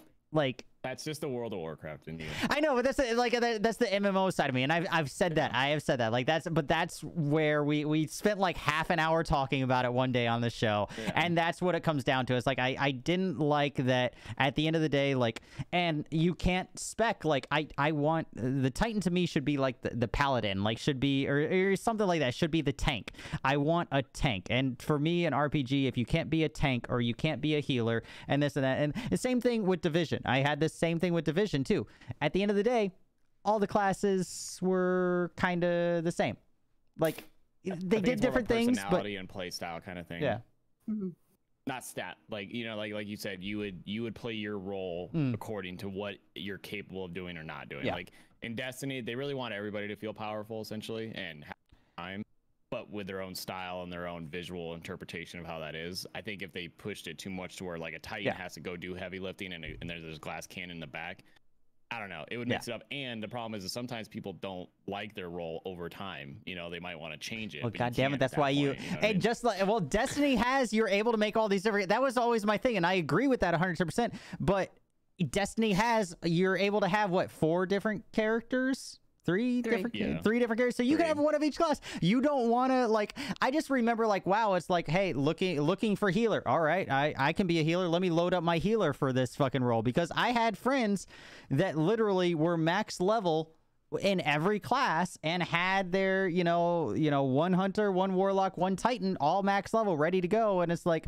well, I mean, they did have skills that made a difference, but like I said, I come from EverQuest, the WoW, the that side of everything. And I know that's what taints me, and I've said it, and I know I'm biased because of it. But that in my head is what I think, like, if you're running this classes, like, I expect the Titan to aggro. Like, I expect him to do that. I expect, like, the skill tree to represent, and, you know, I don't know. And they can in some ways, but yeah, but it's just, you know, it's just not the same. And I know it's there, and I know Fee is like chomping at the bit to yell at me. And I know, because I have been yelled at so many times by Destiny people, and I get it. I understand. I know this is all me. This is just how I feel. This is very subjective right now, guys. I know there are differences there in the classes. I just, from a MMO, you know, background that I have, to me, it's just very underwhelming, and it's very watered down, and that's what I don't like. I'm not saying they have to be WoW. I'm just saying it would be nice if it was like, hey, give the Titan an intimidating shout where he draws aggro. That's all I want. That's all I want. No, I get it. Like I said, I think Destiny hits on a different level for the people that love Destiny. I think I know that level because I have felt it. And then the people that have kind of avoided it, they still have like their structural idea of what they need it to be for them to come back. But I mean, I know why people love Destiny, and it's not even a stat, a content thing. I just know why. It's just one of those games that for some reason, when you play it and when you kind of enjoy it, it just falls into a weird place in your heart that you just keep playing it and you keep doing it. And it's hard to describe, but I get it. Like, when I look at the Destiny community, I totally get it. But from your perspective, I totally get it as well as a game. I want to love it.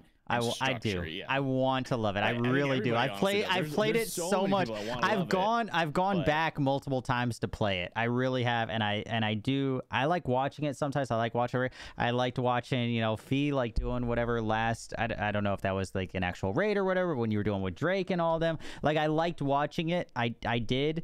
But I knew, like, I just, it would not fulfill me in the way that I needed it to. And I was content there just watching. So. And that's fine. All right, Fee, yell at me. Now's your chance. Yell at me. Be like, you're wrong. There are differences in classes. Oh my God. Well, they did make some changes recently to the classes just a bit. I will say, like, now I'm not gonna dog you because you have your pen, you have right to have one. I will say, like, I actually played with someone recently. I don't know if you heard her, Andy McFly. Oh no, I do. I actually think I follow her. Yeah, she does a lot of, or did a lot of art stuff and all that. I followed her one time. She plays a lot of WoW. She plays a lot of RPGs. I will have to say, like, hold on, buddy. Sorry, that's not gonna have a keyboard.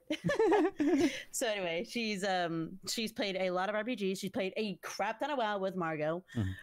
We play SOTOR together every now and then, and she actually played Destiny recently, and 5 days into Destiny, when we got her leveled, we put her into the Last Wish raid. And that's probably one of the hardest raids you can actually teach someone first day, because everybody would want to take them through the Leviathan raid because it's easier to break down the mechanics and whatnot.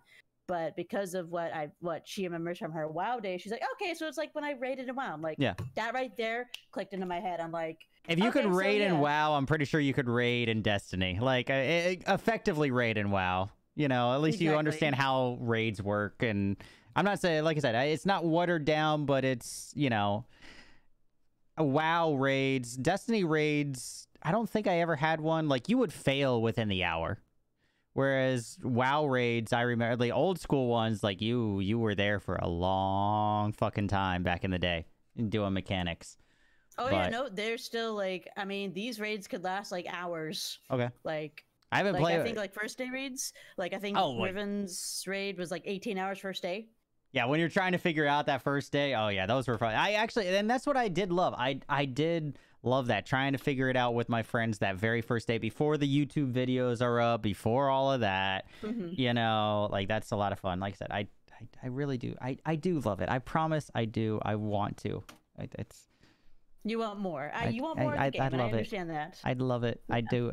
I really, actually, I don't. I really strongly like it as a friend. Like, I don't want to marry it, but it's a really good friend of mine. Like, I mean, you know, it's like, you know, it's a friend. It's like, I know Destiny has feelings for me. but they're just not reciprocated in that way. We're really good friends, but I just don't feel romantically involved with Destiny. I think even if we were to go back, we'd have to make sure we'd play with people that are taking it pretty serious and have a good time with it, because then it would help us. Like, I think people that try to jump back into Destiny probably just jump in and then they just play with, even though the Destiny community, even with randoms, is pretty good though. Like, I've never had problems with playing with random people on Destiny, but if I was to go and play tomorrow, obviously I'd hit up Phoenix and like other play with, because they're gonna help me like see why the game's better, why I want to play it, how I can still have a good time with it. Like, so I would. It's probably gonna happen pretty soon, but I really want to play it on PC though. Oh yes. I've been on Xbox like since it came out and everything, and I still can do it, but I do have it on PC, but I can't stream it because I have a one PC setup and it conflicts. But if I do get a dual PC setup and I run Destiny, I will be running it on PC to have it in all of its glory. I might even still run a controller on it, but still just the PC experience alone will make me definitely get into it and play it. So I don't know. We'll see. If I were to get back into it, I'd do it on PC also. I've only ever done it on Xbox. Oh, PC is much different, I feel. Also, okay. I've got my first contradictory statement. Controller, sir, I know you can definitely MNK. I'm gonna have to ask you to kindly MNK this. Thank you. I would be open to it. I think just when I just played it off accept, stream on embrace PC, the mouse and keyboard. I naturally plugged in my controller because it's what I'm used to. But the thing is I've since playing Valorant, I'm getting more comfortable with mouse and key. But I mean, they grow up so fast. I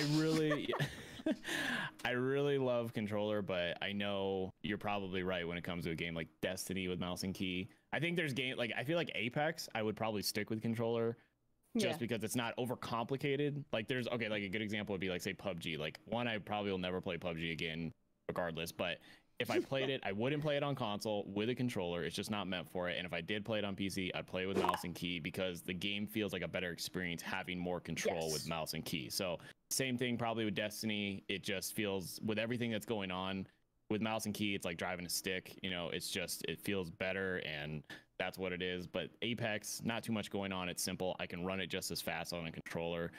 But then I watch people like Pac playing Warzone on mouse and key. You know, it's like I get conflicted, but yeah, Destiny, Valorant, I would probably definitely. I would say anything that's like FPS. If you can mouse and key is going to be better. A lot of like action adventure style games, the controller will probably benefit you more. As a general rule of thumb, that's what I follow. There's even, what did I play? I played something recently that I plugged in like my controller for and all that, because I'm the same way. Like I love mouse and key and prefer that, but there are some games that are better and feel better on controller, and it is what it is. But FPS games, I think mouse and key is the way to go, hands down. Yeah, if it's a game that has enough structure to where you have the control on mouse and key, then it's probably the way to go to get the full experience. But there's some games like with Apex, I don't mind it being controller because it's not. I would say the hardest thing on controller with Apex is selecting inventory or looting. You know what I mean? Like, that's it. Like, so mouse, I can see the benefit there, how much faster you can be with it. But as far as gameplay itself, mechanics, shooting, running, jumping, all that, I can do it completely on controller. It feels comfortable. I'm comfortable with it. I'm not, messing things up on a keyboard with my fingers and trying to stretch them to certain places. Like, so I can do controller. And the thing is like when Apex was first around and everything, there was some people that I saw playing on PC and they're still running controller, and they still are doing way better just with the controller, even though they're on PC and they lost their aim assist and everything. It's, so I don't know, it just depends. But I am definitely venturing more into mouse and key when I get another gaming PC. There are certain games that I already know, like Destiny, that I definitely would try to learn mouse and key more for. Valorant's already one of them. It's a practice every single day. My pinky's been cramping. Like, I've been trying to sometimes I fat finger something and I get so mad, dude. Like, hard, but I fat finger things all the time, bro. Like, it'll still happen years. Yeah, it's fine. I hit buttons all the time. I'm like, God damn it. Especially I have fucking the super quick, like, what is it, the speed keys. So they're like half the actuation that you need to press them. So even if I accidentally roll my finger a little bit onto a key, like, I hit it. So, which is great if I'm trying to do things. Like, they literally, like, everything happens in a snap. As soon as I lightly press the fucking button, it activates. But also, if I, like, move my hand a little bit, I throw out abilities half the time. And, yeah, it's rough. But yeah, let's keep moving along. We've talked and gotten a little bit about it. So, moving along a little bit, of course, DBD, which I know we played a little bit and got undercard into it a little bit. Once upon a time, way back in the day. I don't know, Fee, if you really played DBD. I can't remember if we've really ever talked. People play DBD more. I know the concept behind it. It interests me as a game, but I just like it's kind of like my version of Destiny. Like I like it, but I like watching it. Yeah. I get that. Yeah, I get it 100%. And I'm not a huge DBD person. I play it more with kind of friends and all that if it's a full squad, but I will not play it myself. But it does have a lot of my friends and all that out there, of course, play it. And big update for it that is just launching today. So today, well, the 29th. So yesterday, I guess, technically. But their new tome, which is kind of like essentially their season pass type of thing. Escalation launches day, which is also the end of their roadmap that they currently have for the game. So it is very interesting. I would love, hopefully, maybe to get like JoJo on the show next week to kind of see where people who play DBD a lot think that the game is going, because right now they have finished their roadmap of where they are bringing the game currently. With all the updates and that. But with this tome expansion, this current season pass for those of us to play FPSs and all that, you know, that type of thing. This is the current season pass, the new season.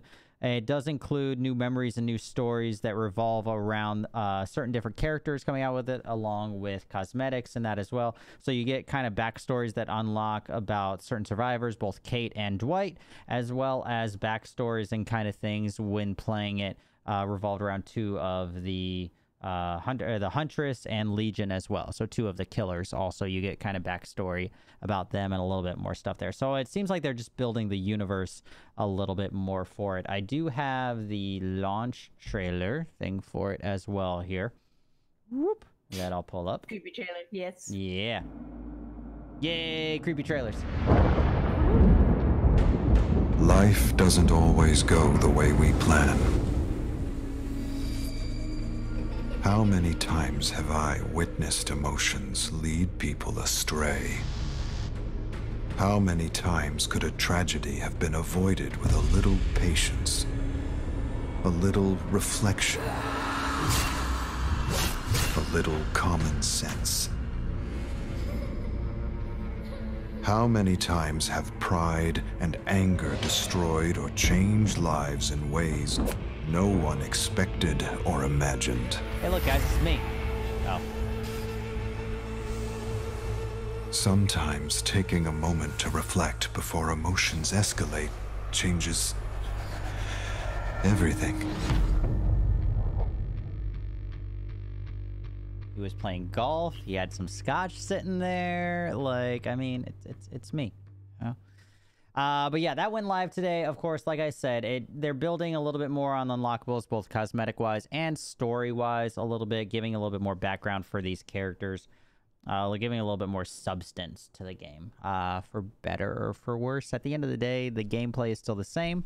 I mean, I don't hate on it because Overwatch made it work, and Overwatch was the same fucking thing 17,000 times over, and they had great fucking out of the game cinematics that developed a community and environment that loved them. And this, arguably, like DBD and some of these other games, have a lot more of a platform to allow for, you know, they have different maps and things like that. So they have a lot more area to allow for lore to be integrated into the game. So I really don't hate them for doing this. I'm just curious where they're gonna go from here, because they did have the roadmaps, and we talked about this weeks and weeks and weeks and weeks ago, that they were getting near the end of the roadmap, and now they're at the end of the current developer roadmap for where they project the game to go. So it's going to be interesting to see what they do now, and that's what I'm curious kind of about from this, because they're like, all right, well, this is the end of what we had planned. Now what? You know, at the end of the day, everybody's still gonna be running around rushing and doing generators and all that, and a killer hunting them. But like, where is the content going from here? You know, and right now we have no idea. You know, and like I said, I don't play the game. I have played it you know, a couple, you know, not numerous, but not a few number of times. A mid-range number of times I've played the game. But I have a lot of really good friends on the platform that play the game. So we'll see. Of course, like, they're not, you know, nobody who plays this game is really playing it for lore. Just like, you know, just like people who play Overwatch aren't playing it because of the lore and the story. But it'll be interesting to see what lasts. Stop yelling at me. I see you, chat. I dig it, but it's not, I don't know. Yeah. I like watching that game too. It's not for me personally, but I love watching other people play it. I think the last game I played that was similar was that the Jason Voorhees game. And then my first experience was I got debated to death. So I'm like, cool, this is me now. Yep. Yeah, the Friday the 13th. I mean, it's fun to watch. Hey, like, at the end of the day, I'll sit there, I'll hang out with JoJo playing it, or I will always go in and watch fucking Peril fucking play, just because Peril Sparks is just fun to watch and hang out with either way. Because if you guys don't follow Peril, like, one day I'll get him on the web show, maybe for the next season unofficially, but just go over and watch his sub hype. Just goes, the $5 is worth it just for his sub hype. I'm just telling you right now. I'll say that. Yeah, it's really. I tried to kill him. it's really worth it. Like the sub hype. Like gifted like 20 subs just seeing him like yeah, just see. And it's out, like, on... just, and it's over and over. And the thing is, he does it live every time. He redoes it. Like, you know, it's awesome. It's you know, I have never seen anybody more fucking hype, and he's a lot of fun to watch. But he's you know, he's a DBD streamer. He's actually and on that's his game. now. Yeah, I know. I told him to hit me up. He's on PC too. Yeah. I told him to hit me up. Let me know. He said, "When are we gonna get on Apex?" I was like, "Dude, whenever." Like, and I told him about Apex for like the longest time, and then now it looks like he's really like he really digs it. Like, he plays it a lot actually now, surprisingly. I'll try and get in some games with him. He's good people. He's a lot of fun. But yeah, it's out now for everybody who likes DBD. Download the new update, new season, all that good shit. Couple new balance updates for it. I wasn't gonna go into it. But yeah, new balance updates revolving around the new release and all that as well. But yeah, main thing is like the lore and all that, which I think is, you know, kind of cool. But since we are not DBD people, we are PC people, let's talk about Valorant. Yay! Because Valorant, yay, Valorant. I was gonna add that. Phoenix, have you been playing Valorant? Yes, I have been. Okay, cool. I didn't know if you've been on that. Oh yeah, it's addicting. Help me. I have your addictions help. I have taken the last 4 days off of Valorant. Discord call for that. We're all addicted. Oh yeah, no. I've taken the last 4 days off, and let me tell you, I still woke up a couple times over the last couple days just thinking about Valorant and different plays that I can make and how like different ways to do things and all that. It's bad. It's bad. It is pretty bad. But of course, Valorant patch did go live. Ooh, excuse me. Yesterday. Yeah, today, I think 29th. So like it went live like this morning earlier, depending on what time zone you're in. But patch did go live. Couple things about it. I can kind of read through this as well. The first main thing is that they were talking about possibly having rank go live. It is not live. They even said on their Twitter, I'm kind of putting words into their mouth, but pretty much what they're saying is stop fucking bitching that rank isn't live. And I agree with them. Like, they said that they wanted to get rank live. It's not ready. They hopefully will have it in the next week. And everybody on Twitter and Reddit is in a fucking uproar. And I'm like, it's in beta. Like, they said it wasn't ready. They'll release it when they, like, what are you, like, I hate the internet sometimes. But pretty much, rank isn't live quite yet because it's not ready to be live. Quit your bitching.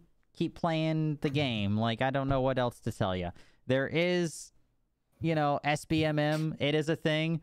Because when I go, not taking shots or anything, but when I go and play with Undercard, it's a totally different game, and I'm sure he can say the same, than when I go and play with, like, certain other people and that. Yeah. Mm-hmm. Like, you know, when I pull Undercard even into, like, my intermediate lobbies, like, you know, the halfway, and I'm saying that as somebody not saying that, like, I'm better. I'm saying it as somebody that has put way too many fucking hours in this game and is a mouse and keyboard person. and then pulling in Undercard or these other people who do not play mouse and keyboard into my lobbies or close to my lobbies. There is squad-based matchmaking. It is a thing, guys. Ranked is on its way, but just play the fucking game. just be Get that happy. practice on. Stop fucking complaining. But moving on with the couple updates that they did make. One of the big things, which they are going to be expanding upon more, as per their release, but one of the biggest gameplay changes that they made was to Omen, who's my main for a lot of you guys that know. So a couple big changes that were made to him that went live today. Omen now immediately becomes vulnerable and no longer appears dark after he leaves his alternate shadow form. So for those of you guys that know and are familiar with Omen, he would teleport. His ultimate would teleport across the screen, but it was hard to tell when you shot him. And even I, as somebody shooting Omen, had a hard time because I don't know what I look like when I'm teleporting. Even I had a hard time with this, and I tried to time it right. But so, and their statement is, if you were to find an enemy Omen teleporting in, it was often confusing when you should shoot him to get the kill versus sending him back. This changes to both account for invulnerability bug and score some extra points of clarity. So they changed kind of the color scale of it a little bit. I have not seen it in play yet. Hopefully tonight, probably maybe after this, we'll get to maybe see it in play. So that way it's a little bit more visual when you're able to start shooting him and just kill him if you see him teleporting in. To kind of counter that a little bit, they changed the attenuation radius of the arrival sound on Omens from the shadows. His ultimate has been reduced. So what that means is that you have to be closer now to Omen to echolocate, because they're throwing out all these big words here, echolocate where he's teleporting to. So to hear where he's teleporting to, now you have to be closer to it. They reduced it to 2250, whereas before you could hear it a lot wider out. Now you have to be closer. So this is to balance out. They say, we're trying to give him some spook back, since if you do find him, you should now have him dead to rights. So this is to balance out the factor of it's easier to tell when to shoot and kill him as soon as he teleports in. So now he's a little bit creepier. You know, you don't hear him across the map and know, okay, he's teleporting in that direction over there. Let's go shoot him. But you still know when he's ulting, though. Yeah, you still will see when he's ulting on the map or whatever. It's just the sound profile that you would get if he was near you teleporting in. There was a sound profile that you would get if you were nearby where he was teleporting into. That now is smaller. So you have to be closer to him. Was that sound the same distance as like the normal walk sound? Sir? It was bigger. It was bigger than the normal walk sound. I'd say now, I don't know what their reduce is, but this new one, I would argue, I don't know what this unit is. It says 2250. I don't know how that relates to endgame, but I would say like this might be slightly larger than the walk sound. No, the old sound, like I could tell. Also, I was an Omen main, so I listened for stuff. So as soon as somebody teleported, I listened for the sound, but I would be able to I'd be standing on site and be like, this motherfucker's that way. And I'd just run in that fucking direction because I knew that's where he was teleporting to. So they wanted to make it a little bit smaller. Whereas if he was teleporting near you, you should be able to know if you're listening. But if he's not teleporting near you, he still has that spooky factor, a little bit to it. That's where they're trying to balance it out a little bit. So if he's near you, you now have an easier chance to kill him because it's a little bit better signified of the invulnerability frames and when he's there, when he's not. But if he's not near you, he gets that spook a little bit more. They are still working on the blind or the nearsightedness. I have it as my Q. I don't know what everybody else has it as. I remapped all my things, but his nearsightedness that he throws out, they're still working on that. I was hoping it would go live with this patch, but it's not. Hopefully we'll see that is something that they said that they're still working on. Character updates. They did update the visuals for both Omen and Breach. So I have not seen it in game, but Omen was supposed to be getting the 3 hash marks that look like a monster can across his face, and a little bit changed to his character model. And Breach, I did see a little bit of this. His colors kind of in that change. So the character models just kind of changed a little bit. Map updates. Added curtains to the top of double doors on Haven to remove the Sage Barrier Orb boost that allows players to see through a sliver at the top at the beginning of the map. Yay, getting rid of exploits. And that's what I love about I love about Riot. They've been in League long enough. They know exploits. They know balancing and all that, and they are working on it. That right there was a huge exploit. it's gone now. Like now there's curtains, so you can't defensively see through that little tiny sliver and have an advantage. Fixed issue with Cypher camera being placed on the Haven A main boxes, so they just updated and made that. Multiple fixes to geometry on Haven Bind and Split to fix exploits that helped optimize the gameplay. Part of that is why we do not have ranked. From what I saw, they are still continually fixing a lot of these exploits.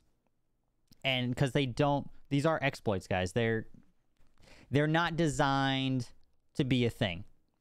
All those Sage walls up over and then an Omen telling, that's not supposed to be a thing. And they want to make sure they're not a thing as much as possible before ranked goes live, because it's just not supposed to be a thing. It is an exploit. It could be argued that it's a cheat. It is they do not want that in ranked and being used in ranked. So that's what they're updating. Updated materials on Bind and Haven to make surface more consistent. Change color of Radianite crates in order to unify overall visuals. In-game new direction. Oh, that was another thing. The other big change with this update is they added a directional damage indicator. So now when you're getting shot, you'll know what direction it's from. It's not going to be as profound as just listening and the sound of where you're getting shot from, but now you will have a visual indicator as well. So That's maybe at the time that you die in that one tap, you'll be able to be like, hey, I got shot from this direction. You know, like, so it's nice. Low health and low ammo visuals have been added.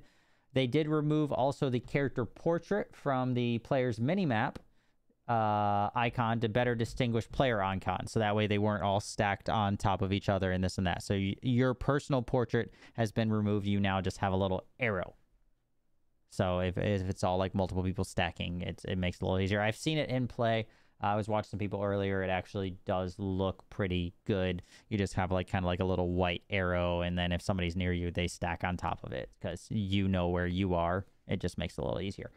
Voice activity is now shown above allies' heads, and added color to spike icon above allies' head to make it easier to use. So it's not the same color, whereas before it was teal. Now I think it's like a yellow or something like that or whatever. So it doesn't blend in as well. So now you can see who has the spike. That's good, actually. Yeah, it definitely helps. So all these are like little good things. And I think these are all things that they're trying to get ranked out there. They want ranked to be out there. They just want it to be in a good place. Also, along with the icon, the spike icon, fix the ultimate ability icon above teammates' heads to showing as charging after gaining 1 point instead of when it's actually charged. So you now have a better indicator of when people's things are live. And then the ping elements now fade when a player aims at them. I guess before it only faded the text, not the actual ping itself. Couple other things that they added. Just in and out of quality of life things.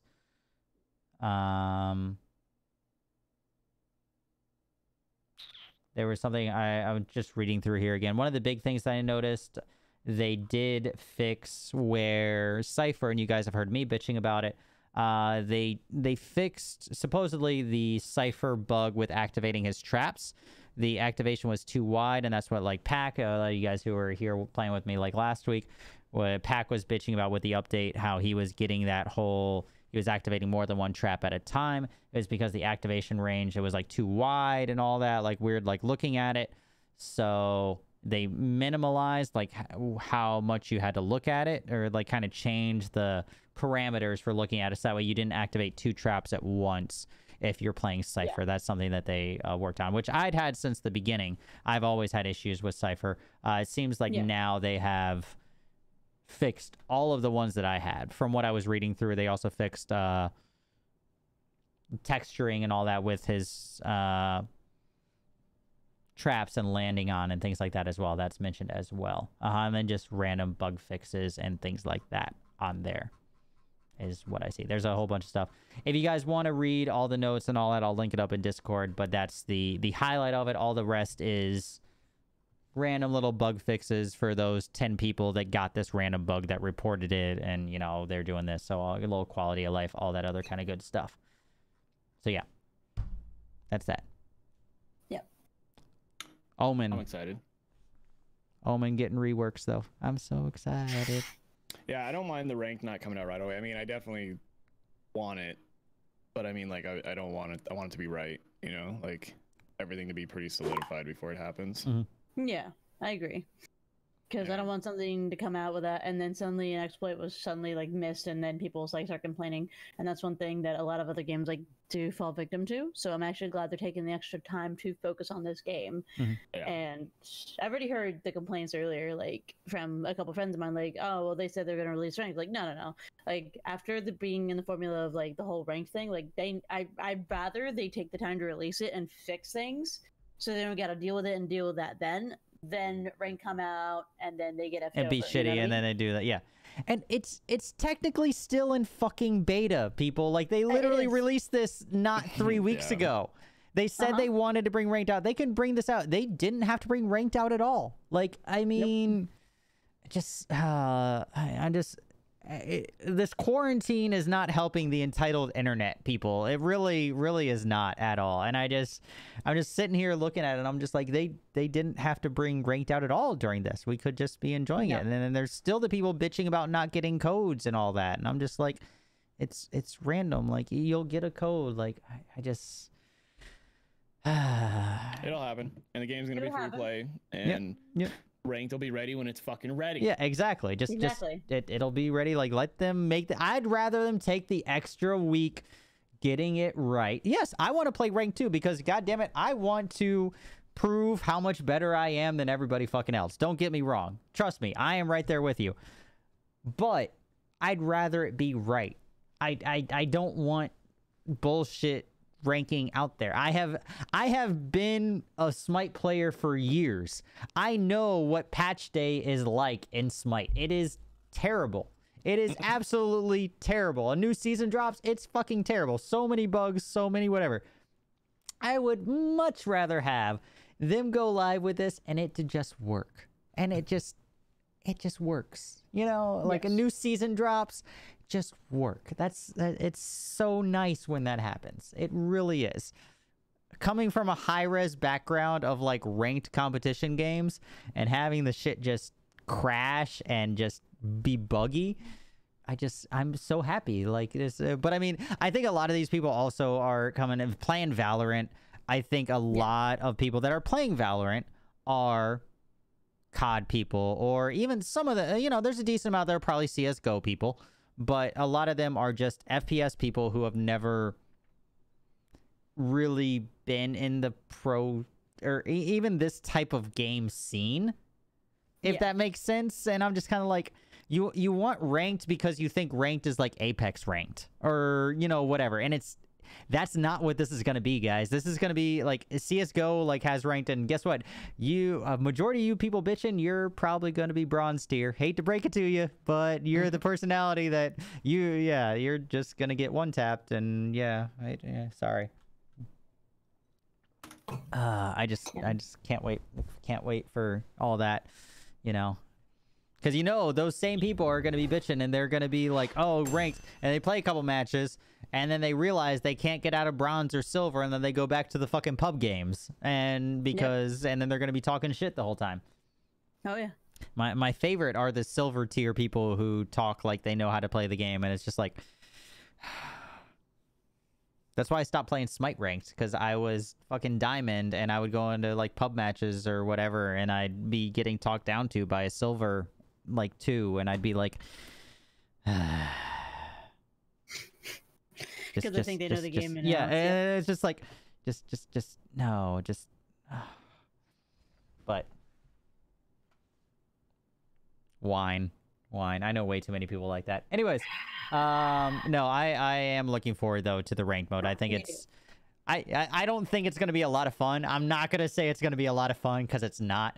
I am going to get very angry over it. But it's definitely going to be a thing.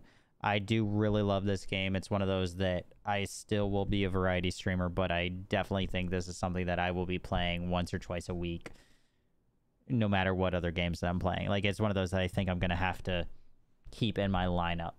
Yeah, it's gonna be super sweaty, It's gonna be, but that's fine. On that higher competitive level, I'm okay with that for it.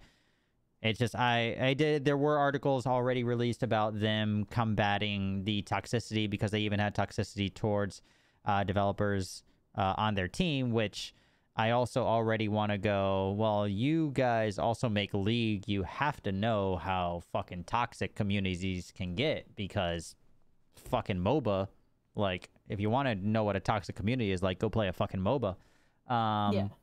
But they're already releasing, I guess, from what the articles I saw, they seem to be already taking steps towards to battle harassment and things like that. So that's good. At the end of the day, though, people are still going to get upset and ranked and call people names and all that. And it's going to happen. It is what it is. It's people getting sweaty and all that. So it's just part of that. Just part of the game, part of the life we live, and part of competition, you know? I can't really knock it. But that's that. Moving right along to the last topic, officially, of the evening.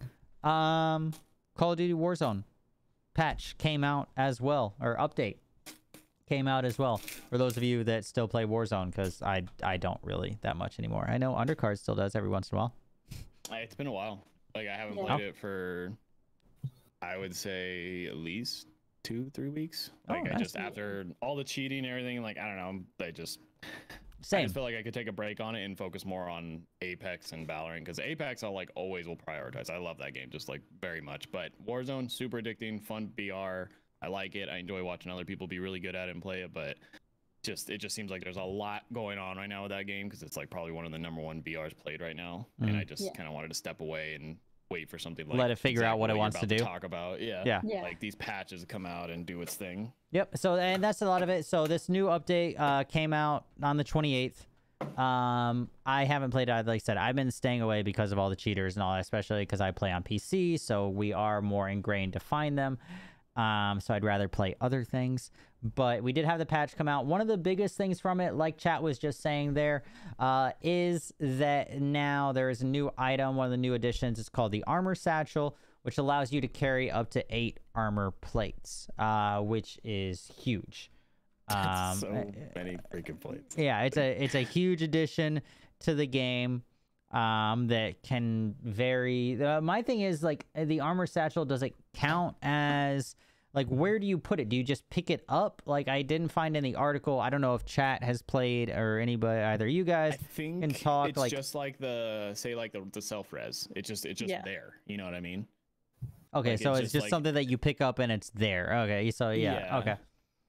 Yeah, and then it's just placed in your armor slot. It's just so there. you just find the satchel and you have it. And it's just there. Okay. Interesting. I was thinking maybe it took up like a perk slot, maybe something like that, but no, it's just there. All right. It's just there. So is it shared amongst players? Like, if you die, they just take it from you, essentially? Is that just what it is? So I mean, that would make sense, I guess. Okay, yeah. Okay, so you die and they take it. You die, someone takes it, they have it now, and it's just shared amongst the player base. A whole shit ton of armor plates. All right, interesting. Well, we'll see how it works out. It's the first day. I can't comment on it because obviously I haven't played. But that was the biggest thing from this.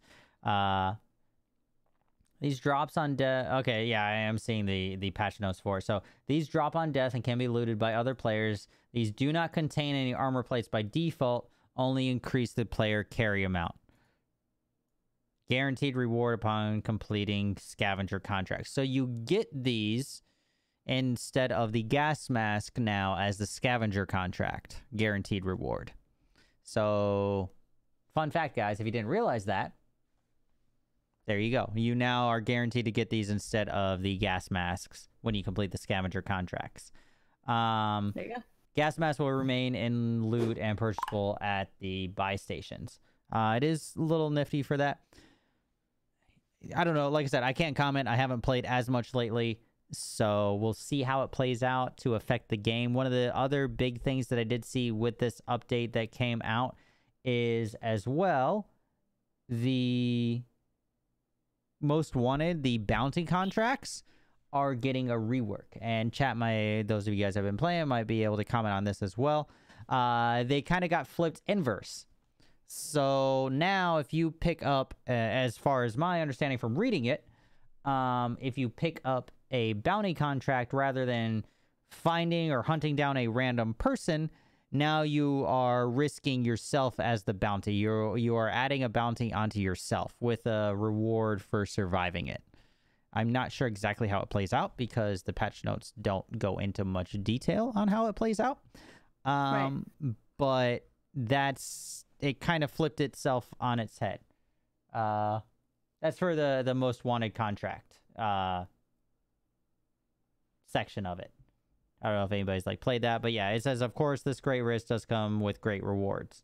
So to crown the map, the person that picks it up becomes a target that is revealed on the map and lasts for 5 minutes. All right, so this I'm pretty sure though is just the separate mode though. I don't think it's the standard mode. It says most wanted contract. I'm pretty sure it's a separate mode. Correct, Crimson? Like it's its own separate mode, or is it part of the standard? Oh, it's in the BR. So it's because in the patch notes it has it listed as most wanted contract, almost like it's a separate mode. Okay, so that's live across the whole thing. All right, I haven't downloaded the update and I haven't played it, so that I'm just reading it as it reads in the patch notes. It looked like it was its own separate mode where that was a thing. Interesting. Okay. So now in the BR, if you want to make a shit ton of money, you make yourself a target and then hope that you don't die for 5 minutes. I don't know. I guess maybe they're trying it. I don't know. We'll see how it works. We'll ask again next week maybe and see how everybody liked it. I don't know. A day into it, there's only so much you could say about it a day into it. Yeah, pretty much. Yeah, so but yeah, of course, the Plunder Trio, solos, trios, and quads are live on it. Those were the big changes to Warzone with that. Yeah, I don't see anything else in my notes for it. So those were two big changes with the patch notes. I don't really think anybody cares about the multiplayer for Modern Warfare, so I don't even bother talking about it. But there was some stuff to multiplayer too, but who cares? But yeah, that's really about it for the official topics. So yeah, that's that. Wine. Cheers. We've done a lot of covering. It was on for a second, but what about these revolvers I'm seeing in Warzone? They came live about 2 months ago. The Akimbo revolvers, they were, if I'm not mistaken, they were kind of pay to win because you had to have the battle pass to get them. Yeah, I was gonna say that's all I see is a secondary. Yeah, everybody's running like the revolvers because they're super strong. And if I'm not, chat maybe correct me, but I'm pretty sure you had to have the battle pass to get them, and which solidifies it as a pay to win item. Which I also wasn't happy about. Right. The Akimbo revolvers, but yeah, exactly. They're just like Crimson said, never have them. Yeah, they're on the battle pass, and they're super strong. So, yay, pay to win. Good job, COD. Another reason. Patch notes about them or anything. Well, I mean, a while ago, like when they got added, no, there's no tweaks to them at all. Like when they got added, I remember talking about them weeks and weeks ago. But I haven't seen anything in these last couple of updates when we talked about adjusting them in any way, shape, or form. But yeah, I see everybody running them. Honestly, anytime I see whatever, I see everybody running them as a secondary. Like there is no more sniper, like a dual class thing like sniper, this and that. Most people are just running like their main assault rifle or whatever and those as their secondary. So yeah, so pay to win, gotta love it. Good old EA. I'm gonna be on Valorant and Apex probably just for the coming months, I'm sure. Yeah, I mean until they fix the cheaters and all that, and like I said, now they have the servers where all the cheaters go to, but once you realize you're on that server, and since it's so popular that you get put on that server, it's a free-to-play game. Those cheaters, like I said last week, those cheaters, once they realize they got moved onto that server, are just going to make a new account to go back onto the regular servers. Like, it's really not doing... It's stopping them for 1, maybe 2 games. It's really not. They're not going to keep playing with other cheaters because they're going to be like, oh, hey, all in the news, all the cheaters get put onto a same server. And then if they're running their wall hacks or whatever, they're just going to be like, oh, I just got killed by somebody wall hacking. I must be on the cheater server. Delete account and make a new one. Like, it really doesn't do anything. Anybody with half a brain at all is going to realize, like, it really doesn't fix anything. It stops them for 1 or 2 games, and that's it. Yeah. All right. So, well, I think we'll know when there's a big change that is for a better quality of life on that game. But right now, it doesn't seem like that's what they're doing. They're just, I don't know. yeah, they're just they're living off of what they have. You know, it's people love it, and good for them. You know, and I got tired of dealing personally with the cheaters and everything else, and I don't know. I just couldn't do it. There's so many other games out there that the amount of time that I would put into a match of that for it to be deterred by somebody cheating and all that, which I would run into generously 1 out of 4 matches after the first couple weeks, you know, after the first week or 2, and it just wasn't worth it. It just wasn't worth my time and aggravation. It's a competitive adrenaline junkie game. I mean, it's just what it is. Like, Yep. you will play it even with the issues it has, but because it still has that satisfaction of that competitive edge and gameplay, like, there's people that are just still continuously throwing themselves into those matches, but it's because it's a fix, man. That game is so addicting for those people that have that competitive, need those kills, enjoy the gameplay of Call of Duty. But for me, it's like, I like it, but I'll come back to it as long as there's not a bunch of bullshit going on. There's other games that I really want to give my time to and support to. I'd rather get really upset at Valorant, you know. I mean, and I'm not a multiplayer. Yeah, I Valorant is, you know, my thing. So I don't know. So, but that's really the last of everything. I don't see anything in Discord. So anybody else out there in chat have any last words, last comments before we call it a night and, you know, finish all this? We have 69 viewers. Priorities. Whoa. What, Discord is just going to crap right now. Wait. You guys are like cutting out for me and like everything. Oh, I don't know. I'm not in my call of duty. Yeah. Stream still doing good. I see. I would say, yeah. I don't know. Our Discord call is just going to shit. Pretty much is what's happening. Interesting. Yeah, because you guys are like lagging out or whatever, and I can barely hear you. That's weird. Because you up to 69. That's what... Yeah, that's what it was. Discord's like, oh, I'm punishing you. Yeah, because I have good connection. I don't know. The call is just failing. I think we slayed too much Call of Duty, so now we're gonna. Yeah, exactly. It's the Call of Duty gods calling us out. Yeah, everybody else is like, yeah, because they're coming through the Discord call right now. The Discord call is failing, but I think that's about it. Let me hold on. Let me end. Hold on, really quick, because I don't want. I want them to talk here really quick. Hold on, wait. They're gonna go away for a second. Let's see. Test. Better. Okay, at least you guys, yeah, you're a little grainy, but at least you're talking and all that, so that's fine. Because even like you talking was very not good, no bueno.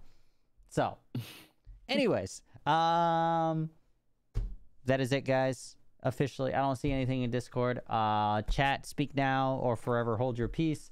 Otherwise, we're gonna wrap things up here. Thank you everybody for hanging out this week on Kdog After Dark. Got a couple other new good things coming with the overlay and everything else moving forward.